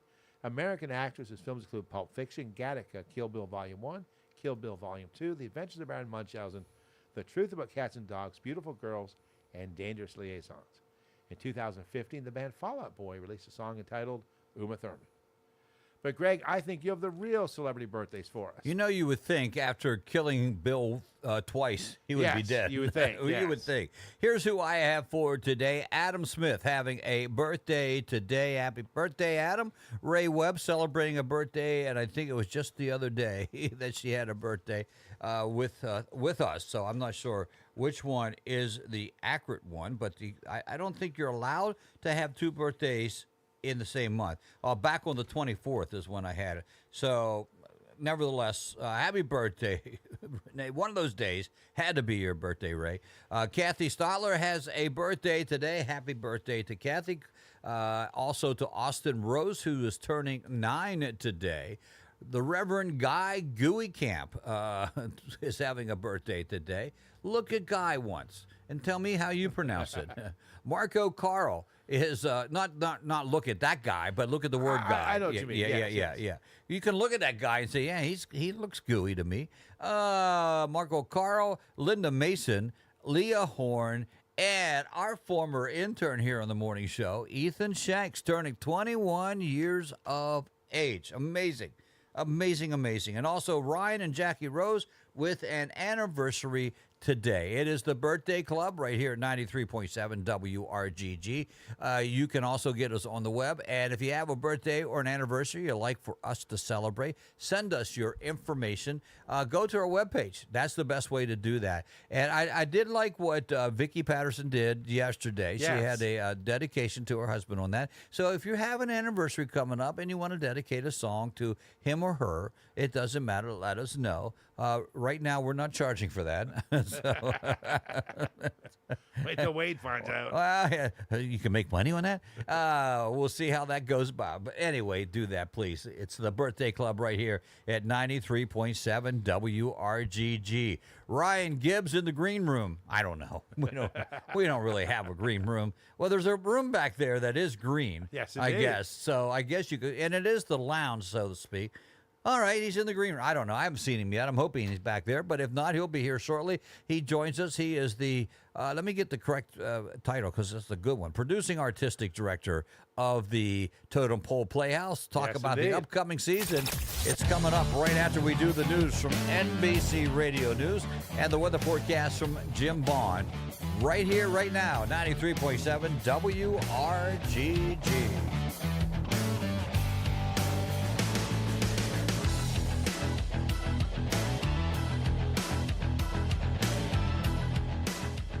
You're listening to The Morning Show on WRGG.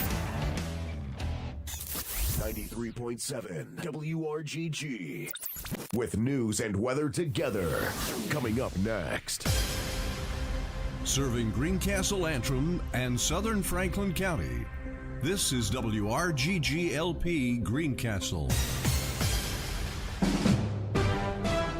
NBC News Radio, I'm Michael Kastner. President Trump is marking 100 days in office with a rally in Michigan. More from Tammy Trujillo. White House correspondent John Decker is traveling with the president and believes Trump will be taking a victory lap. I think it's a celebration. The president and his team believe that this has been one of the most consequential first 100 days of any White House in recent memory. Decker also thinks the president will lean heavily into his work at the border. The rally will take place at Macomb Community College in Warren, north of Detroit. I'm Tammy Trujillo. About 55,000 Los Angeles County workers are on strike. They walked off the jobs ranging from healthcare and libraries to parks and debris pickup on Monday night. Daniel Martindale with more. Strike could interrupt several county services that the employees provide. The protest comes during contract negotiations between LA County and the SEIU. Union leaders argue the county has continually violated labor laws and failed to bargain in good faith when it comes to issues like the cost of living increase and health insurance. David Green, the president of SEIU 721, says members have reached a breaking point. I'm Daniel Martindale.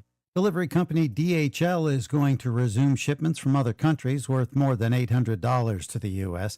It suspended those shipments last month because of new U.S. requirements requiring those packages to be formally processed for entry. An Arizona man is under arrest after a fire at a Tesla dealership Monday morning. More from Brian Shook. Authorities said a Cybertruck was set on fire early Monday morning at the dealership in the Phoenix suburb of Mesa. 35-year-old Ian Moses is facing arson charges. WRGG. Graffiti with the word thief With was news also and seen weather on a together. wall. Several incidents involving Tesla vehicles and dealerships have happened since CEO Elon Musk began his work with the Trump administration. Michael Kastner, NBC News Radio. Klein's Grocery at Shady Grove has been serving the local area for over 60 years with quality meats and groceries. All of our meats at Klein's Grocery are fresh cut daily. Our in-store deli features subs, sandwiches, and hot food. You will find a large selection of quality fresh baked bread, cookies, and cakes in our bakery. Klein's Grocery in Shady Grove, family owned and operated, where quality meats, great prices, and friendly service. Let me get the correct title because it's the. Do you have an aging He's back there, but if not, he'll be here shortly. He's in the green room. I don't know. Independently in their home. Heritage In-Home Care Services of Greencastle can provide. Anyway, do that, please. It's the birthday club right here at 93.7 WRGG. Or medication reminders. Help can be provided for grocery shopping, light housekeeping, and meal planning. If you're looking for companionship for your aging loved one when other responsibilities require your time, Heritage In-Home Care can provide that. They have been serving Greencastle and surrounding communities since 2006. Personalized attention is provided for your aging loved one's specific needs, giving you peace of mind, knowing that they can stay in their home with all the care they need. Heritage In-Home Care Services of Greencastle. You may obtain more information by calling 717-593-0242. Cool, refreshing spring water and delicious hot coffee or tea. Always conveniently single-serve dispensed to the touch. Available from Tobin-Hawken Mountain Spring Water and Mountainside Premium Coffee, located on Antrim Way South in Greencastle.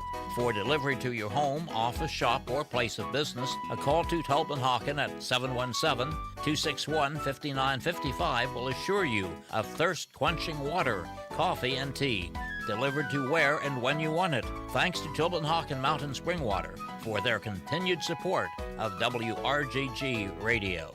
Chuck Talk, a program about Franklin County High School sports, is on WRGG 93.7 FM, WRGG.org, and MidPennBroadcasting.com, Thursday nights at 7:30. I'm Gary Clyde, inviting you to join John Freeman and me as we preview the upcoming games and talk high school sports with players, coaches, and the reporters who cover the games for the sports page. It's Chalk Talk, Thursday nights at 7:30, live from the studios of 93.7 FM, WRGG. WRGG weather. Now the weather forecast for WRGG. Showers and thunderstorms into Saturday, dry weather Saturday night into Monday. For today, mostly sunny skies with a chance of isolated afternoon showers and thunderstorms, high around 84. Tonight, partly to mostly cloudy with a chance of showers and isolated thunderstorms, low around 64. Wednesday, partly sunny with a chance of isolated showers, high around 79. Wednesday night, increasing cloudiness with a chance of isolated showers, low around 58. And Thursday, mostly cloudy skies with a chance of scattered showers and isolated thunderstorms, high around 80. For WRGG, I'm Nowcast meteorologist Jim Vaughn. Currently 57 degrees under sunny skies in downtown Greencastle. Humidity at 59%. Record high today, 90 degrees, 1974. 26 degrees in 1922.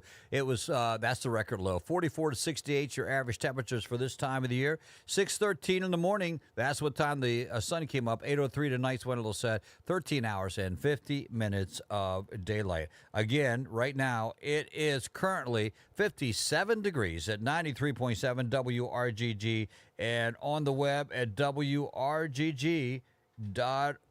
I'm Greg Hoover along with Bill Gore. Oh, we hit this thing here. And now, The Morning Show. Got excited. On 93.7 WRGG. And on the web at WRGG.org. All right, we'll do it this way. It is hour number 3 of the morning show. Welcome back. Greg Hoover, Bill Gore with you on a Tuesday. As we mentioned earlier, the Tito Jackson day of the week. With us is Ryan Gibbs. He's no Tito Jackson. Now, the producing artistic director of the Totem Pole. I like that title, Ryan. I don't know. Did you get that yourself? Producing, yeah. Which is like, give me any word you can. Yeah, that's what it's like. Producing artistic custodian director. Exactly. Yes, what that really means is I fix the HVAC. Yeah. Is what that really means. We had Ryan on the show. It's the Mad Libs version of title. Yes. We had him on before earlier this year via telephone because he lives in Lancaster, so he has a long way to travel just to be on the radio. But he's also doing some other things today in the area, so he's joining us live, which we appreciate. And Bill, real quick, what was your choice for the Stupid Is, Stupid Does? Oh, my goodness. There were too many. I've got to go. The rowboat one seemed like the best, but Yeah. I've got to go with the lady with the tires. No, it was stupid. To me, the stupidest part was that she called AAA after the police spiked her tires. Yeah. All right. Well, you're outvoted. Oh, okay. From Stan and also the Parsons, number 1, and myself, number 1. Thieves. 2 Norwegians thought they had the perfect escape vehicle for their heist, a rowboat. They robbed the bigger boat, set off the alarm. They tried to flee, and they didn't know how to paddle properly, and so they went around in circles, and it didn't take long for them to be caught. We do the stupidest stupid thing every day. Ryan, I'm sorry you missed it on your way into work. Me too. Yeah. All right. Actually, honestly, it's always the point where I think anybody listening is thinking, why am I going on this show? Yeah. I get to follow that. Yeah. Glutton for punishment. Yes, it is. This is the part where they think about turning around and going home. So, Ryan, it is fastly becoming May. It is. And May is the start of it all, isn't it? So I would imagine right now you're pretty busy. Yeah, it's a really busy time out in Old Caledonia as we're getting things dusted off and ready to open up the 75th season. Wow, I think that we marveled at that too. The 75th season. It's so hard to and the Totem Pole has gone through. They had there was the old days and then they had some hard times and they've really fought back in the last. I don't know, 10, 15 years has been just going gangbusters. And I asked you this before, how long have you been with the organization? Well, I just had my first a year last week. In terms of this position, I have a relationship with Totem Pole that goes back, 10, 15 years. Right. I've been in and out of that building. Yeah.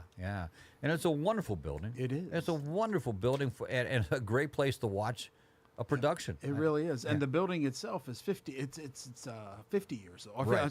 Sorry, 55 this year. Okay. So it's like all kinds of little anniversaries. Yes. We're hitting. But yeah, it's a great place to watch a show. If you've never been, it's less than 400 seats.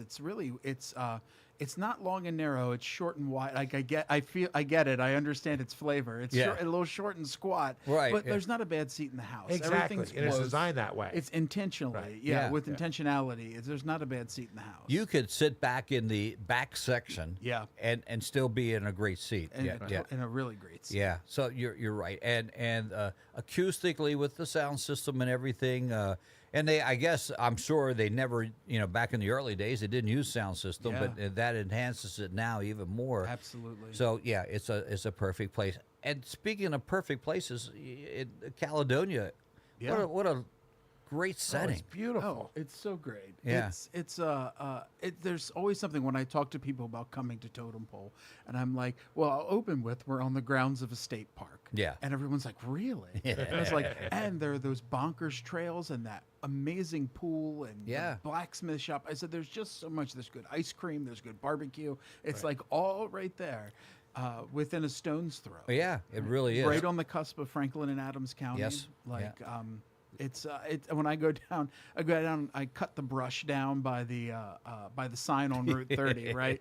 And because that's another part of my job. That's part of the absolutely producing artistic. I get out of a director. board meeting, and Sue, if you know our Sue who's worked for service, she's like, Ryan, the brush is pretty big around the sign on 30. Adams County can't read it, so I go down and hack it down. Always that one board member, isn't it? As the trucks are whizzing by, and I look both sides, and I look one way and I see the welcome to Adams County. I look the other way, I see welcome to Franklin County. Yeah. It really reminds me that we sit right at on the that county line. Yeah, right on that sounds line. like an old country song. At the county line. Absolutely. And if I get on my tippy toes and look that way, I can see Cumberland, and if I turn the other way and get on my tippy toes, I can see Washington. Yeah, so it's all right there. It's nice to be in the middle. It's a beautiful area. Now, you probably don't warn too many about this, but that pool is really cold because it's spring fed. Fresh, that mountain water. Yes, indeed. Yeah, Oh, it is freezing. absolutely. Cold. Yeah, absolutely. Yeah, I've only been in it once. Yeah. I lost my left leg I think that time, but I thought you were going to tell him that area is also known for Bigfoot sightings. Well, it is. I didn't want to tell him that because that's just me cutting down the brush. For Area 30. Everyone mistakes me. I think I saw Bigfoot. Yeah. No, that was just the producing artistic director out doing there. the yard work. Yeah. So we talked about this last time, and it is a big title, and it does include everything, I think. But what is your main role? Oh, well, I function. I handle all the operational aspects of the Playhouse. So I do, I sort of our strategy and hiring the people and selecting the staff, like all of that sort of a thing. And then I choose all of our programming. I direct about half of the shows. Okay. I light a handful of the shows. So and that's a big part of your background too, is the directing. Yeah. That is a huge part of it. Absolutely. I've been lucky. I've done a bunch of different things through my career. I've been in a lot of rooms with a lot of people doing a lot of different jobs, and you just sort of, you glean what you can, and you sort of patty cake it together and apply it to the community you're at. Mm-hmm. So I do all, but those are the main things I look. What's your favorite part? The directing? My favorite part is actually the programming and like finding a way, even with the shows we pick, like how do I make it exactly right for our audience? Mm-hmm. Like that's why I come from Central Pennsylvania. Like I grew up here, I've lived here a long time, and I'm like, how will our community really like this piece? How do I make a 39 steps that's like for Central Pennsylvania? All right. And some things are like no-brainers, and some things take a little more thoughtfulness, and that is probably my favorite part of the job. Okay, very good. There's probably not. Let me go back. Is there a lot of these summer stock type theaters still remaining? Yeah, there really is. There's a lot of them still out there. Yeah. And some of them come and go, and they change leadership, and sometimes they take a break, sometimes they come back, but there's still a lot of them out there. Good. There's a couple of conferences. There used to be one called the Straw Hats. I think they just ended it, but it was like, all of the summer stocks would come together. Right, yeah. And we're not quite in the old school summer stock model, which is like a new show every 2 weeks, bang, bang. Every other Tuesday night it's a new show. We're a little more spread out. We have a little more air, a little more space, which has allowed us to create some other programming. This year we're doing a new series called Tucked Away Tuesdays. So on our Tuesdays, between the shows, between the Broadway series shows, we have some really new, exciting titles. We have a magician, Boston Backert. We have a dueling piano, like Cruise Ship on Land. Yeah. This half of the room sings Sweet Caroline. Yeah. This half of the room sings Piano Man. A couple that we work with doing a piano bar. And then we have a really funny comedian. Our first one is coming up in June. That's the Spouse Whisperer. Mark Cords of the Spouse Whisperer, which is just like, if you've ever been in a relationship, it's like good, charming wisdom. Yes. He's really funny. Yeah. And so like in that old school summer stock model, we wouldn't be able to offer this, but it's like new kind of programming for people who maybe are feeling, I don't know that I want to come sit through a musical or a play, but I want to go out and be entertained. Right. It's at a lower price point, 2 Okay. shows only. Just again, we're trying to always find new ways for our community to engage with the Playhouse, because everybody loves the Playhouse. Yeah. But everybody's That's so a great idea. Yeah, That's a great idea, because you're right. Maybe I don't want to go see. I don't like that show or that show, but this comedian might. You know. Or like I really like theater. I love going to Totem Pole. My spouse isn't a theater goer. Yeah. But maybe they'll really want to. Maybe they're really into this or the magic show. It's like you got kids, you got grandkids. He's great for all ages. Okay. He does retirement communities. He does church engagements. He does schools. He does national tours. He does cruise ships. So again, it's like, oh, that would be a way to. I love Totem Pole. The rest of my family isn't necessarily theater lovers, but this would be a great way to engage it. Right, yeah. To share with them. All right. Very good. Yeah. So your first show is coming up. The first show's coming up. We're opening with the Marvelous Wonderettes. Yeah. Which is was an off-Broadway smash for ran for about just shy of a decade in New York, and a famous off-Broadway space. It's 4 girls, 1958. They're a girl group singing at their high school prom. And have all of the high school prom drama, but all the songs. I always say the songs you've always know and love, but may have forgotten, will come back to you. Right. And then the second act is they come back for their 10-year class reunion, and they perform at their 10-year class reunion. So I picked it because it's springtime. We do it around graduation time. It's an anniversary season for us. It felt like the right piece. Yeah, and prom is coming up. And prom is coming up. I hope everybody's got their dates. Well, yeah, and I don't. I was turned down by my wife. But now, when you pick the show, do you have like the 3 leads? Mm-hmm. Do you have those in mind? Once in a blue moon. Okay. Often I have a handful of people. I'm like, well, I know this person and this person and this person. But we also audition. We see about especially with virtual submissions, we might see 800-900 people for the season total. Right. And so it's you have to really go into it with an open mind, because occasionally you're like, yep, especially because like for us, we have to think about people coming in from out of town. Are we housing them? It's really important to me to use a lot of local community members as well.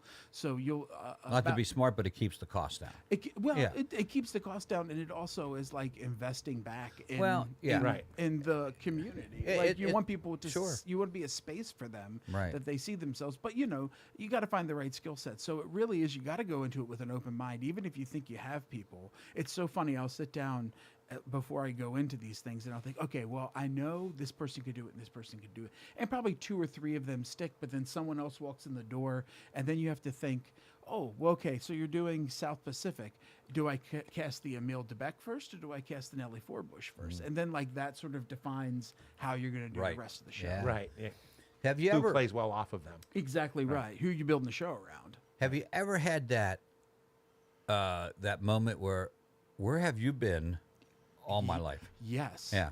Yes. I ran a theater, Allenbury Playhouse up the road for a while, and I remember I was doing a couple of pieces. I was doing MAME, and I was like, oh my gosh, this is going to be a tough find. Like MAME's a tough find, and we were a small organization, and there was this actress named Allison Mickelson who we've done a lot of things together since, and she just walked into an audition, and I was like, oh my gosh, thank goodness you walked through the door. Yeah. And and then you build these lifelong friendships.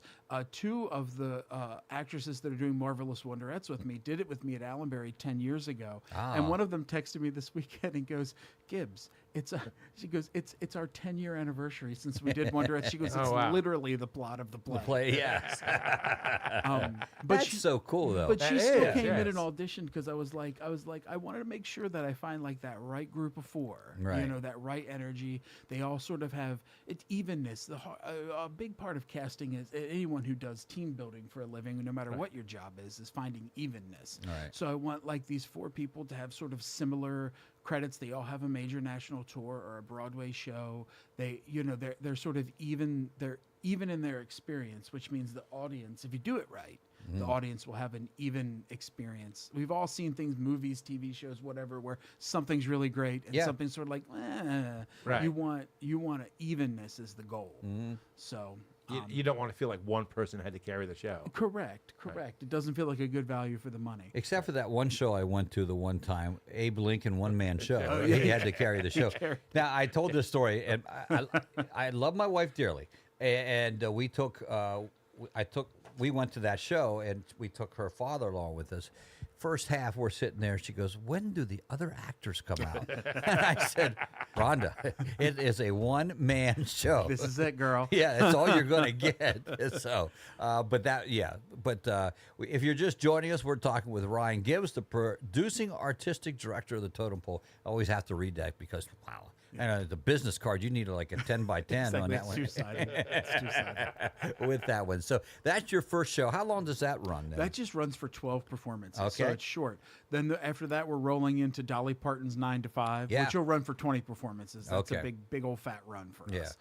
Which is, if I have any group, like church groups or anything out there, I am one group away from breaking our Totem Pole's group sales record with 9 to 5. I need one more group. One more group. Anybody has a group of 12 or more, call the box office. Okay. After that, we're doing Alfred Hitchcock's The 39 Steps, which is like a comedy murder mystery. Right.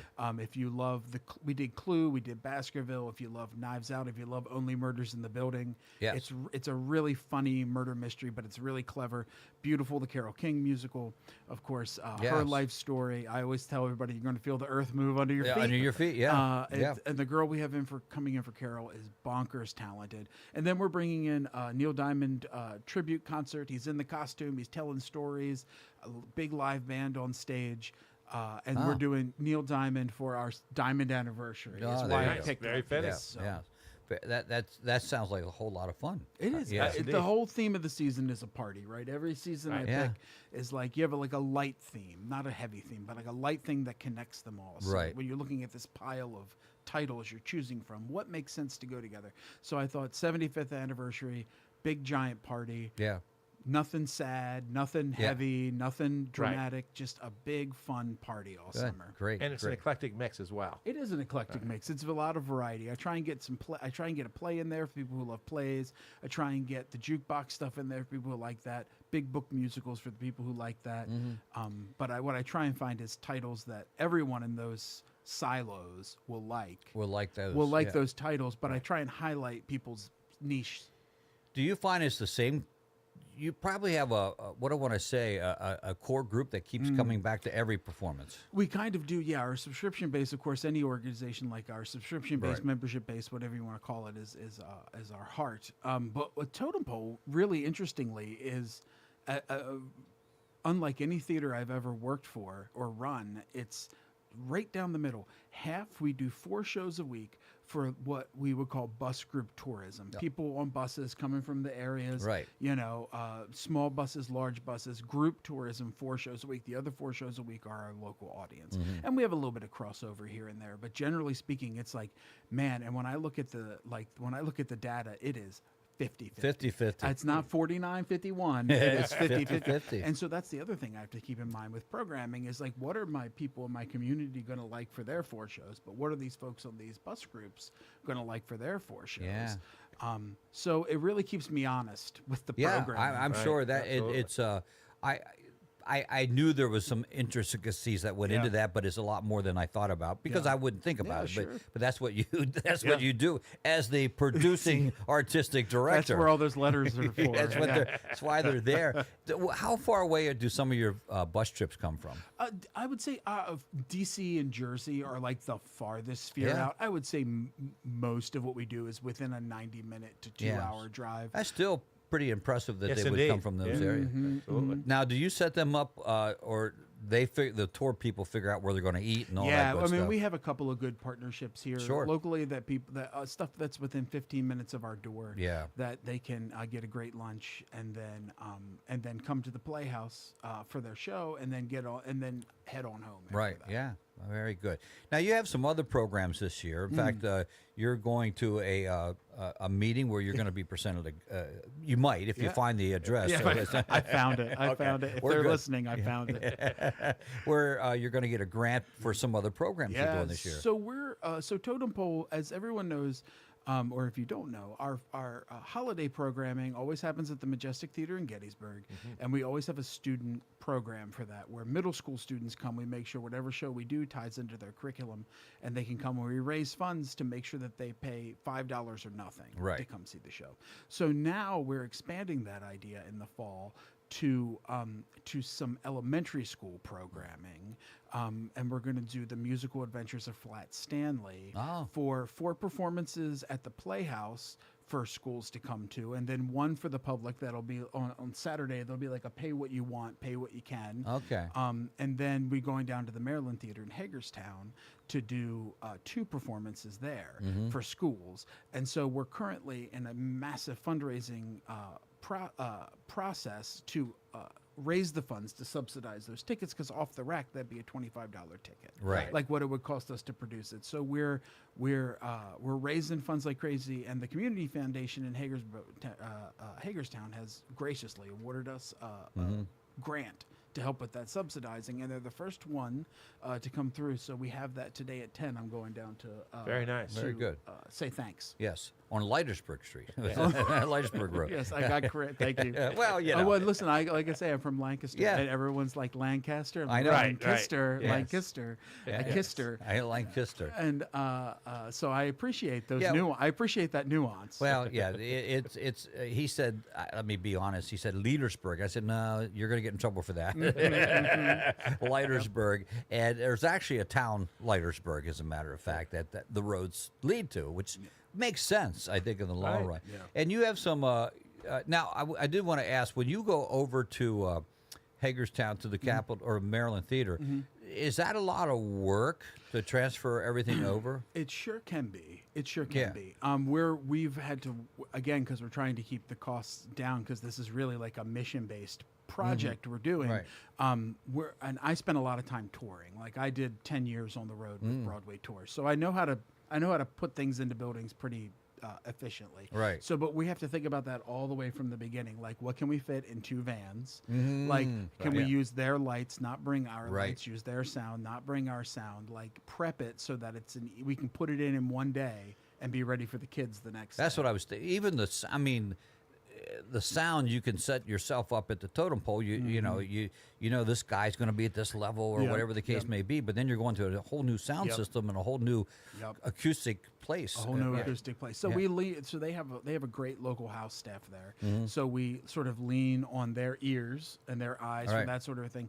But like the lighting, I'll send the plot down ahead and say, this is what we did here. We need to get these lights in these areas assigned to these dimmers, in essence, and then I can bring the file from our lighting console and load it into their lighting console. Adapt it, click through it once, and we're ready to rock and roll, as opposed to building it from the ground up. Right. So, all right, and that's another historic venue. The Maryland Theater. Well, Capitol Theater. I mean, they're just all in this area. It's pretty amazing. Yeah, Frederick's not too far away with theirs. Oh, yeah. I love that little one in Frederick. Yeah, I forget the name of Is it. it the Weinberg Center? It is the Weinberg. Yeah. It's the Weinberg. Total charmer. Oh my goodness, yes. Yeah. And then you got Gettysburg. Well, that's where you do the Majestic, which is their 100th this year. This is again really? like a year. This is like a year of lineups. It's their 100th. Totem Pole's 75th, and Mr. Ed's Elephant Museum and Candy Emporium's 50th. That's right. Yes. So it's like I was saying to Brett and to Brett at the Majestic and Isaac and Nicole at Mr. Ed's, I was like, the 3 of us have to do something. Oh, absolutely. I don't know what. Even if we do it for us, even if we just have a little party, a cookout, the 4 of us. And I think they're on all the bus tours where they go to Mr. Ed's. They too. absolutely do. That's all the part of it is. They absolutely do. We are speaking to Ryan Gibbs, as we have mentioned, and not made fun of, but the producing artistic director of the Totem Pole. Exciting times coming up. If I want tickets, how do I get tickets? Yeah, sure. So the best way to get tickets, let me get my number in front of me, is call our box office, 717-352-2164. That's the most direct way. Of course, you can buy them all through our website, totempoleplayhouse.org. Those are the 2 best ways to get your tickets. Okay, just go there. And sometimes on the website you can pick your tickets. You right? can, or you can request them. Like you can say, hey, I see all the live seating charts are available. Right. So you can be like, hey, I'd like to be in seats whatever. We're not quite sophisticated enough for you like to click and on that one, add yeah. it to your cart. Yeah. But you can say, I'd love E1 and 2. Right. And Renee in the box office and her wonderful staff will be glad to process that for you. One of my favorite seats there is that back section, the front row, Yeah. because no one's blocking your view. Right. You can stretch your legs out. You sure can. It's just like going to a Broadway show and sitting in the front of the mezzanine, like Yeah, sitting on yes. that balcony rail. It's the same. Right. That's where I like when I just pop in to watch a show. If no one's in that front row, that's where I sit. Yeah. Yeah. Now, let me ask you this behind the curtain thing. When so many shows, do you go? I know you're there in the beginning because you give your little speech Yeah. and off you go. Do you stay? Sometimes, Yeah. often, well, yeah, I rent a little cabin and not far, so I'm Okay. usually not far away. But like my my family comes up and stays with me for the summer. My wife, for example, is going to be in 9 to 5, so it's like Oh, she's gonna be in it? She's Okay, going to be in cool. it. Oh, So I very feel cool. like I'm going to do. I feel like our kids in their pajamas will be sitting in the office. I'll give she'll bring them to work. I'll give the curtain speech, and then I'll head home. But often, and then I'll take them home, put them in bed. But often, if we know, often I'm always there through the opening. I'm usually there Yeah. through intermission, so I can do a lap and say hi to people. Yeah, and I know that's part of it. Yeah. Oh, I mean, it really absolutely. is. But I know, for instance, a lot of times I'll walk out of the radio station here, and I'll turn to another station because I know what's coming up. Yep. And so you know what's coming up in the play, Yep. and Yep. unless something blows up, Yep. You're in pretty good shape. But I tell you, it's one of my favorite things. I like to about every 5 days, I like to pop in and watch like 20, 25 minutes Yeah. of it. And if it's one of my, we did this Tuesdays with Maury last summer. That was so beautiful. And I think we did it for 12 performances, and I think I watched it downbeat to exit. Like, I think I watched it 4 times, Yeah. maybe. I mean, like, it was just. And did you cry all 4 times? I did. I cry at everything. I get that. I get that. It's That's a beautiful. It was yeah. just a beautiful piece and Yeah. a special time, and just two terrific actors. Yeah. That both were artistic directors at one point in their careers. So they got okay. our HVAC was going down. Our HVAC was dying. And I remember saying to them in the middle of a rehearsal, I was like, "Boys, I have like 20 more minutes. I can give you my full attention because I see the HVAC tech through the window scratching his head at the compressor." And I said, "I just don't know. You're gonna." And they said, "We got this. Yeah. Go. Yeah. Go take care That's of your what you theater. like. We Yep. get it. We That's get what it." you like. So, Yeah. Ryan, I always close, and we're getting we've done the half hour a little bit. my, Yeah, and I know you got to get to another It's location okay. on Leitersburg Yes. Street. Yeah. But is there something we did not cover that you wanted to cover? No, the only thing, I just want to make sure everyone's aware of the Tucked Away Tuesdays because it's a new thing we're starting. We still have lots of great. They're selling, but we have lots of great seats available. It's these Tuesdays. It's a matinee and an evening, so we have an afternoon showing and an evening showing. And it's a really fun new thing that's going to be the foundation of some new kind of programming we're going to do in the off season and ways to engage the audience Right. further. There's a lot of new information coming out at Totem Pole, so keep up with us. Watch our socials. Totem Pole Playhouse on all of the social channels, Instagram, Facebook. Now, are you in charge of that? Yeah. I knew that. I mean, knew I that. have some people who help me, but generally speaking, Yeah. A little tear in his eye when he exactly. said it. when I'm up at 2 a.m. scheduling Facebook posts. Yeah. But so if you don't like our Facebook, come. It's me. It's you you. can complain to me. And of course, TotempOlePlayhouse.org is a great way to keep up. Right. And come see us this summer. It's a And very user-friendly website. Too. yeah, it is. It is. And let me know when you're there. I'm usually milling about. Okay. So, By the way, we'll be- if you call, chances are he's going to answer. That's how you found me. That's how I found you. Yes. Yeah, there's only like 3 of us that answered the phone, so whoever picks it up first. Yes. Well, I will. I'm going to go home and look at the webpage then and see. The Tuck Away Tuesday sounds very interesting. Got some grandchildren. Thought Yes, that indeed. that might be either the magician or the comedian. Yeah. They probably would like. They would either like way. that too. Yeah, Yeah. particularly the magician. I think Yeah. you Yeah. talked me into that. Yeah, he's going to be. He's so great. Yeah. Good. so good. dear. He makes the totem pole disappear. It's Yeah, it does.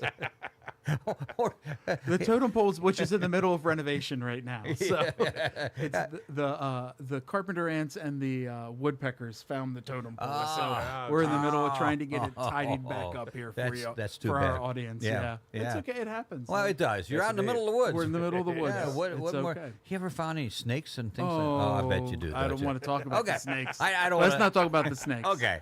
I don't want to talk about them either. So We want people to go there, Greg. Exactly. No snakes. No snakes. Snakes in the No snakes in the St. house. Patrick has been to the Playhouse. No snakes. Nothing at the theater, but when we get out into our outbuildings and stuff, the theater itself is is snake free. Yeah. Okay. There you go. But we have a lot of properties out there that we get into. One of our listeners, Elisa Parson, I was just looking at the schedule, and the Tucked Away Tuesdays look great. So hey, thank you. Yeah. I appreciate you looking. Thank you. Yes, that's cool. So Ryan, thanks so much. Appreciate it. Absolutely. Thanks Good for luck having with me. opening, and I'll be back. Yeah, break I'll a be leg back, and all that or I'll good send stuff. someone down. I'll send a good actor down. Okay. Someone who's Well, better. you can bring. No, you're great. You're a great guest. We love having you on. I love being here. Yeah, we're going to take a break, catch up on some news. When we come back, we'll wrap things up for what is today? Tuesday. Yeah, it's a Tuesday. Right here, 93.7 WRGG and The Morning Show.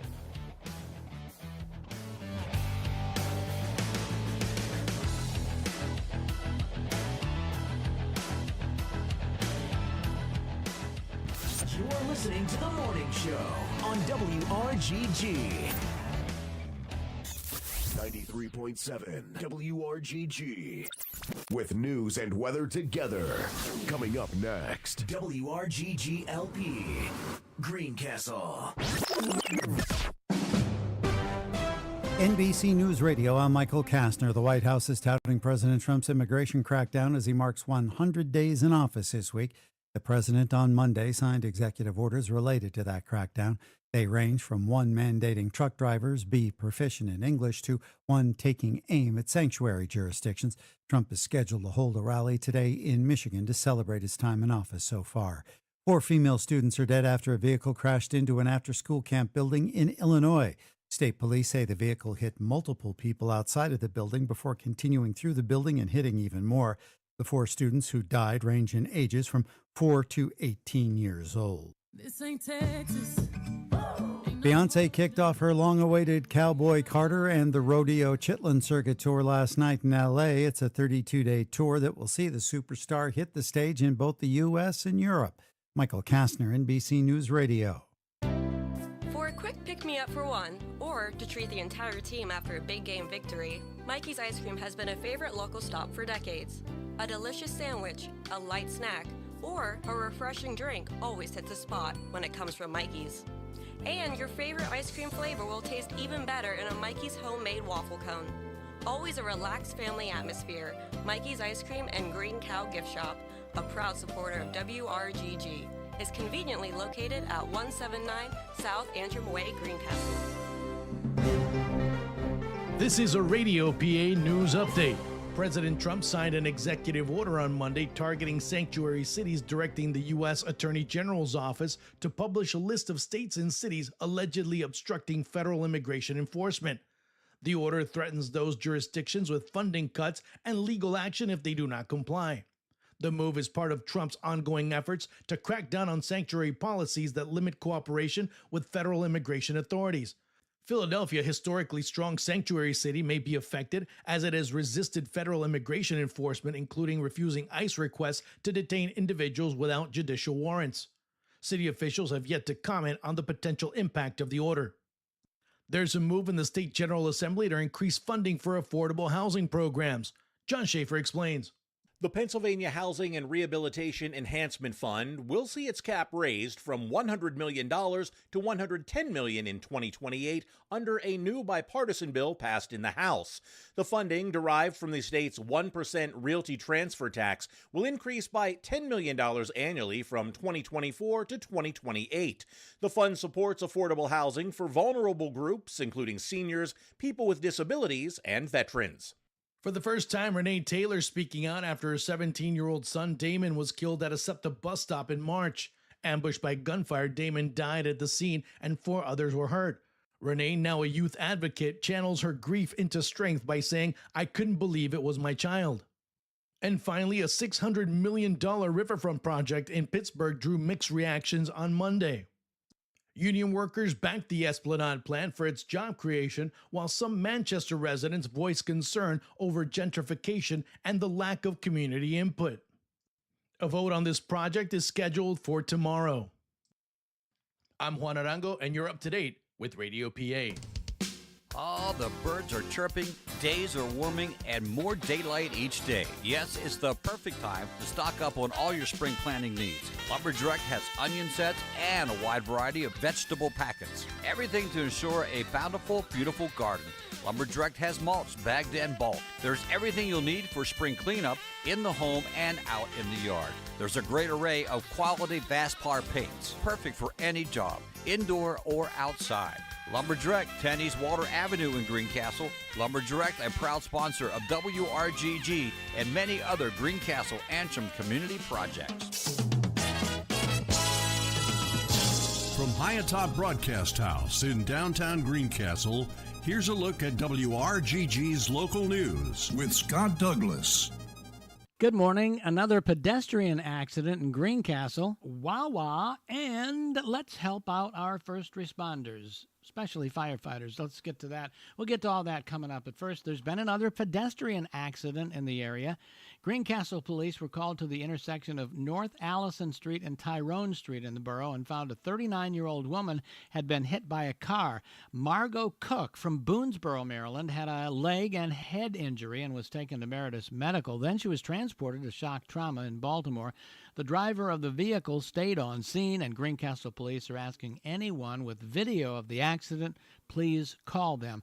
A GoFundMe has already been set up for Miss Cook, and it has raised over $10,000 for her medical expenses.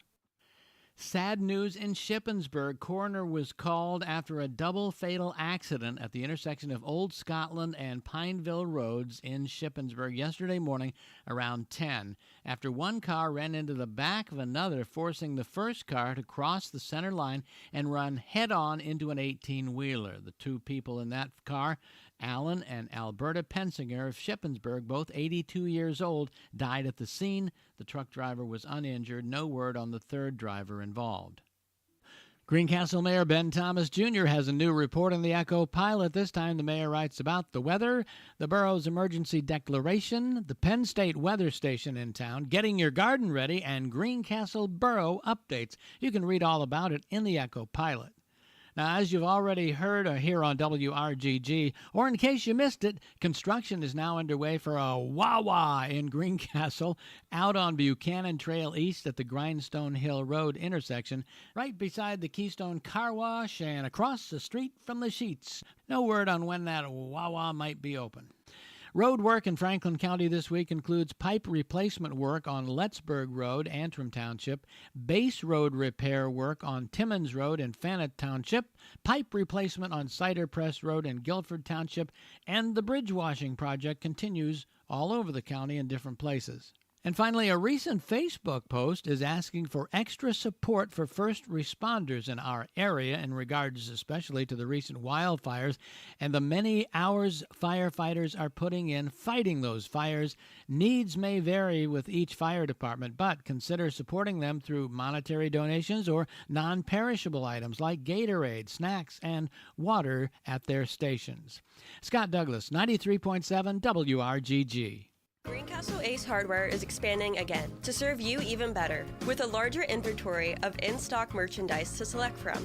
Greencastle Ace Hardware is a locally owned, family business with a friendly, knowledgeable customer service staff, always available if you need help when shopping for your hardware needs. Greencastle Ace Hardware is conveniently located at 785 South Washington Street near the fire station.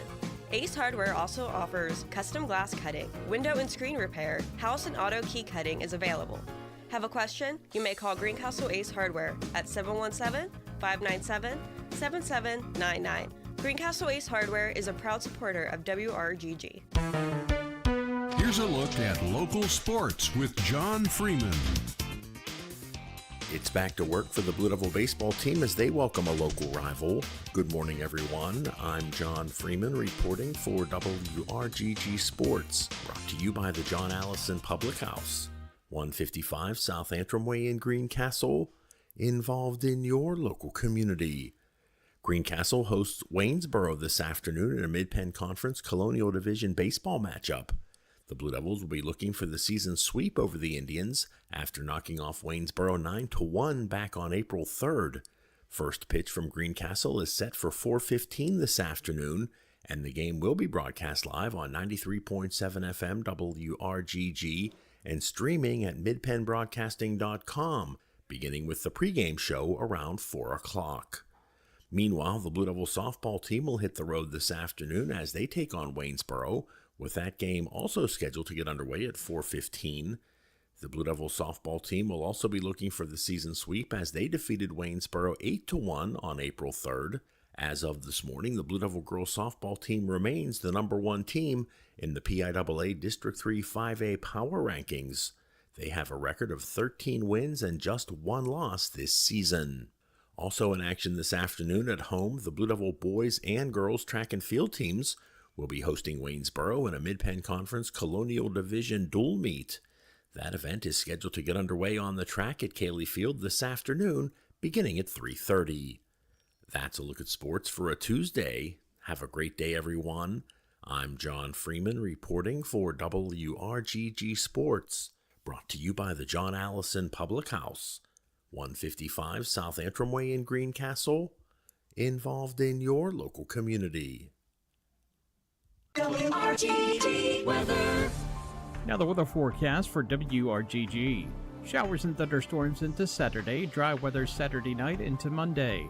For today, mostly sunny skies with a chance of isolated afternoon showers and thunderstorms, high around 84. Tonight, partly to mostly cloudy with a chance of showers and isolated thunderstorms, low around 64. Wednesday, partly sunny with a chance of isolated showers, high around 79. Wednesday night, increasing cloudiness with a chance of isolated showers, low around 58. And Thursday, mostly cloudy skies with a chance of scattered showers and isolated thunderstorms, high around 80. For WRGG, I'm nowcast meteorologist Jim Vaughn. Thank you, Jim Vaughn. 61 degrees. Boy, it went up quickly. When it hit under sunny skies here in downtown Greencastle. The record high for today, 90 degrees in 1974. We might be close to that. 26 degrees in 1922, the record low. I think that one is a safe bet for sure. 44 to 68 is the normal temperature. We're going to be above that range. 6:13 is when the sun came up. It'll set tonight 8:03 in the p.m., and that'll give us 13 hours and 50 minutes of daylight. I am Greg Hoover. Joining me now for the absent Bill Gore. Bill had to go to work, and so we can't really. Some people get the short straw. I know, and he got the short straw this time. And he gets paid too. I know. He does. I guess. Well, not for here, but there he does. That's why he has to go. Dave Kipp is with us. You recognize that voice, Dave? It's a beautiful, hey there, hi there, ho there. Beautiful day out there, isn't it? Man, yesterday was gorgeous, wasn't it? Yeah, it really was. And it's supposed to stay warm today, and I think it's supposed to stay in the 70s at least. At least the rest of the week, yeah. There is a chance of some thunderstorms coming, but they're isolated, so that doesn't necessarily mean we're going to get them. Well, this isn't us, but I know it's on the other side of the country, but I saw a few days ago California was expecting 9 inches of snow. Wow. Earlier this week. Yeah. Or no, last week. We don't want that. No, we don't want that. That's over. Need that. That's over with. And it was about 4 or 5 years ago, I slipped on ice on my deck May 7th. I remember that, yeah. And I remember that. Stretched my hamstring pretty bad. That was May 7th. I know. May 7th. Never know. I remember that now that you bring that up. Never know. We were talking earlier. I did the countdown, and we were talking about the Drive-By Fun Drive coming up. It'll be our 9th anniversary. Wow. I know. That's incredible. It is. It really is. How'd that happen? I don't know. That calendar keeps flipping, doesn't it? It does. It keeps moving whether we're ready for it or not. That's for sure. And it's still a lot of fun. Yeah. That's the beauty of it all. It really is. Still having fun. And you were here from day one. And as I said, Gary Klein's been here from a lot of people from day one. If I start naming them, then I'll miss them because my mind doesn't go back that far. Well, I know day one, it was 2 of us. Yeah. On day one. Yeah. One. Day one. You did morning show. I did 9 to 12. Right. Had no idea what we were doing. We did not. No. It was all brand new. And say, how's this thing going to work? Yeah. And we kept saying, I don't know. We'll play it by ear. Yeah. And here we are 9 years later, still playing it by ear. I had somebody send me a link the other day of the WKSL presentation that Ben and did. You and some others did at the museum. Yeah. In the barn. Yeah. And I watched that video, and that was pretty incredible. Yeah, it was a lot of fun. That was great. That was great. It was a lot of fun. It really was. Someday we'll be out doing WRGG the same way. Remember when? Remember when? Yeah. Oh my! But it is a lot of fun. Saw you last night at the Old Home Week. Old Home Week meeting. And it was kind of funny. Garen said. It must be getting close. Everybody, I see people I haven't seen in a year. That was funny. Nitty gritty time. Yep, it's getting down to the nitty gritty, down to the crunch. Yeah, and that's okay. That's okay. We had Ryan Gibbs. He's the producing artistic director of the Totem Pole. And same thing with him. They start in May. Everything goes and you work all this time. And then suddenly it's here. So they have a special anniversary this year, don't they? 75th. 75th. I got an email about that. Yeah. And that is just incredible. It is. It really. Now, I know one time it burned down. They built it back up. Yeah. They had some money problems, as all nonprofits would do, and they didn't have a couple of years. But for the last, decade or more, it has been strong, and it's just a wonderful thing in our backyard. Several productions there. Did you ever see Jean Stapleton there? I never did. Did you? I never did either. No, I know did. she was involved up until a number of years ago. Yeah. We did go to see Driving Miss Daisy. Yes. And the lady that plays the mother on the Waltons. Yes. Was the lady. Yeah, I saw that too. And we went to see that. That was really good. I mean, anything I've seen there is really good. Right. We really enjoy it. It always has been. It always has been. So go to their website and figure out what's going on through that. It's always a lot of fun.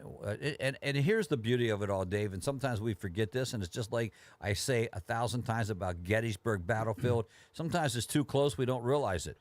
Things in your backyard you sort of overlook. You look to the next yard. You certainly do. Yeah. That's right. Yeah. So. And I don't know if I've ever done a tour of Gettysburg. I mean, I've driven through it. I have an aunt. I had an aunt and uncle had a poultry farm just off the battlefield. Yeah. So I've driven through it a bunch of times. But to actually go and see the layout and hear the story. Right. Now, Antietam I did. Well. Antietam, that's quite a story, too. Both of those I have only because I chaperoned trips in school for 5th grade and 6th grade at the time. So. Well, when I was with the Coast Guard as a civilian, we were allowed to be a part of the morale group, which is normally for military only. Yeah. And twice in the years that I was there, we had an oral interpretation by the park ranger. Oh, okay. That was really something else. That would be. That was something else. That really would be. But Gettysburg was the bloodiest day of the Civil War, and Antietam was wait a minute. Gettysburg was the bloodiest battle. Right. And Antietam was the bloodiest day. Yeah.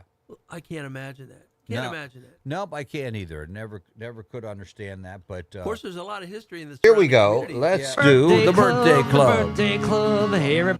Now go ahead. Do your thing. Well, I was trying to cue it up here, so. Well, since I gave away the secret. Let's go to the birthday club. Just a part of being in show business. Thank you, Road Dogg. I miss Road Dogg. It's the birthday club. Previously recorded. Here we go. Let's do the birthday club. Birthday club. Everybody celebrates a birthday club on WRGG. 1863 saw the birth of William Randolph Hearst, American businessman, newspaper publisher, and politician, who developed the nation's largest newspaper chain and media company, Hearst Communications. He was twice elected to the U.S. House of Representatives, but ran unsuccessfully for president, mayor of New York City, and governor of New York. Hearst was the inspiration for Charles Foster Kane, the lead character in Orson Welles' film Citizen Kane. Willie Nelson, born on this day in 1933, American singer, songwriter, and guitarist. His songs include The Highway, Funny How Time Slips Away, Crazy, Hello Walls, and Always on My Mind. Nelson has acted in over 30 films, including The Electric Horseman, Honeysuckle Rose, and Thid. He holds a second-degree black belt in Taekwondo.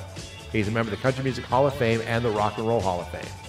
Klaus Voormann, born on this day in 1938, German artist, musician, and record producer. He was the bassist for Man from 1966 and 1969, and performed as a session musician on numerous recordings, including You're So Vain by Carly Simon, Lou Reed's Transformer album, and solo work by the former members of the Beatles. Voormann befriended the Beatles when they were in Hamburg in the early 1960s. and went on to design the Revolver and Anthology album cover. Tammy Terrell, born on this day in 1945 as Thomasina Winifred Montgomery. American singer, songwriter, who recorded for Motown Records during the 1960s. She is best known for a series of duets with Marvin Gaye, including Ain't Nothing Like the Real Thing, You're All I Need to Get By, and Ain't No Mountain High Enough, which is inducted in the Grammy Hall of Fame in 1999. Tommy James, born on this day in 1947 as Thomas Gregory Jackson. American musician, singer, songwriter, and record producer. Songs recorded by his band Tommy James and the Shondells include Moni Moni, Crimson and Clover, and I Think We're Alone Now. James was asked to perform at Woodstock, who was in Hawaii at the time, did not want to travel 6,000 miles to perform in an upstate New York big bar. Yeah, no one's going to be there. No.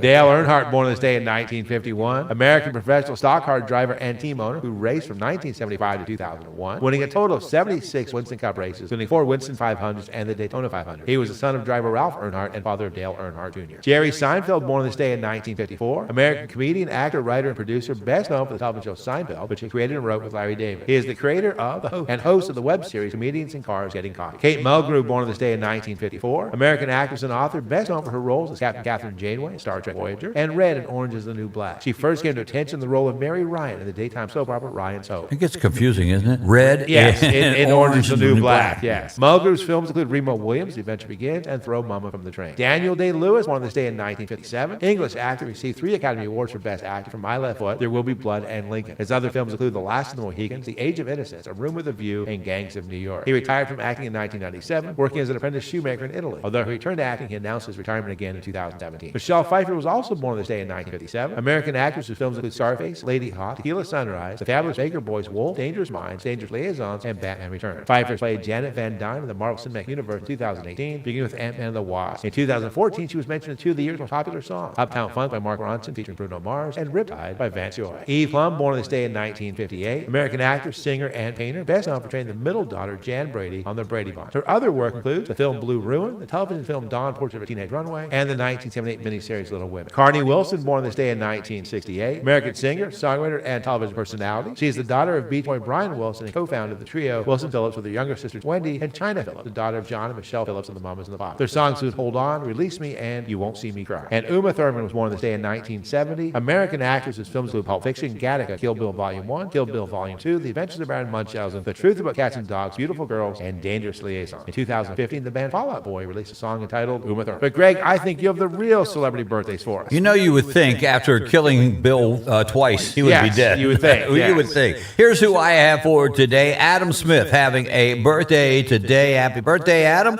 Ray Webb celebrating a birthday, and I think it was just the other day that she had a birthday with us. So I'm not sure which one is the accurate one, but I don't think you're allowed to have 2 birthdays in the same month. Back on the 24th is when I had it. So nevertheless, happy birthday.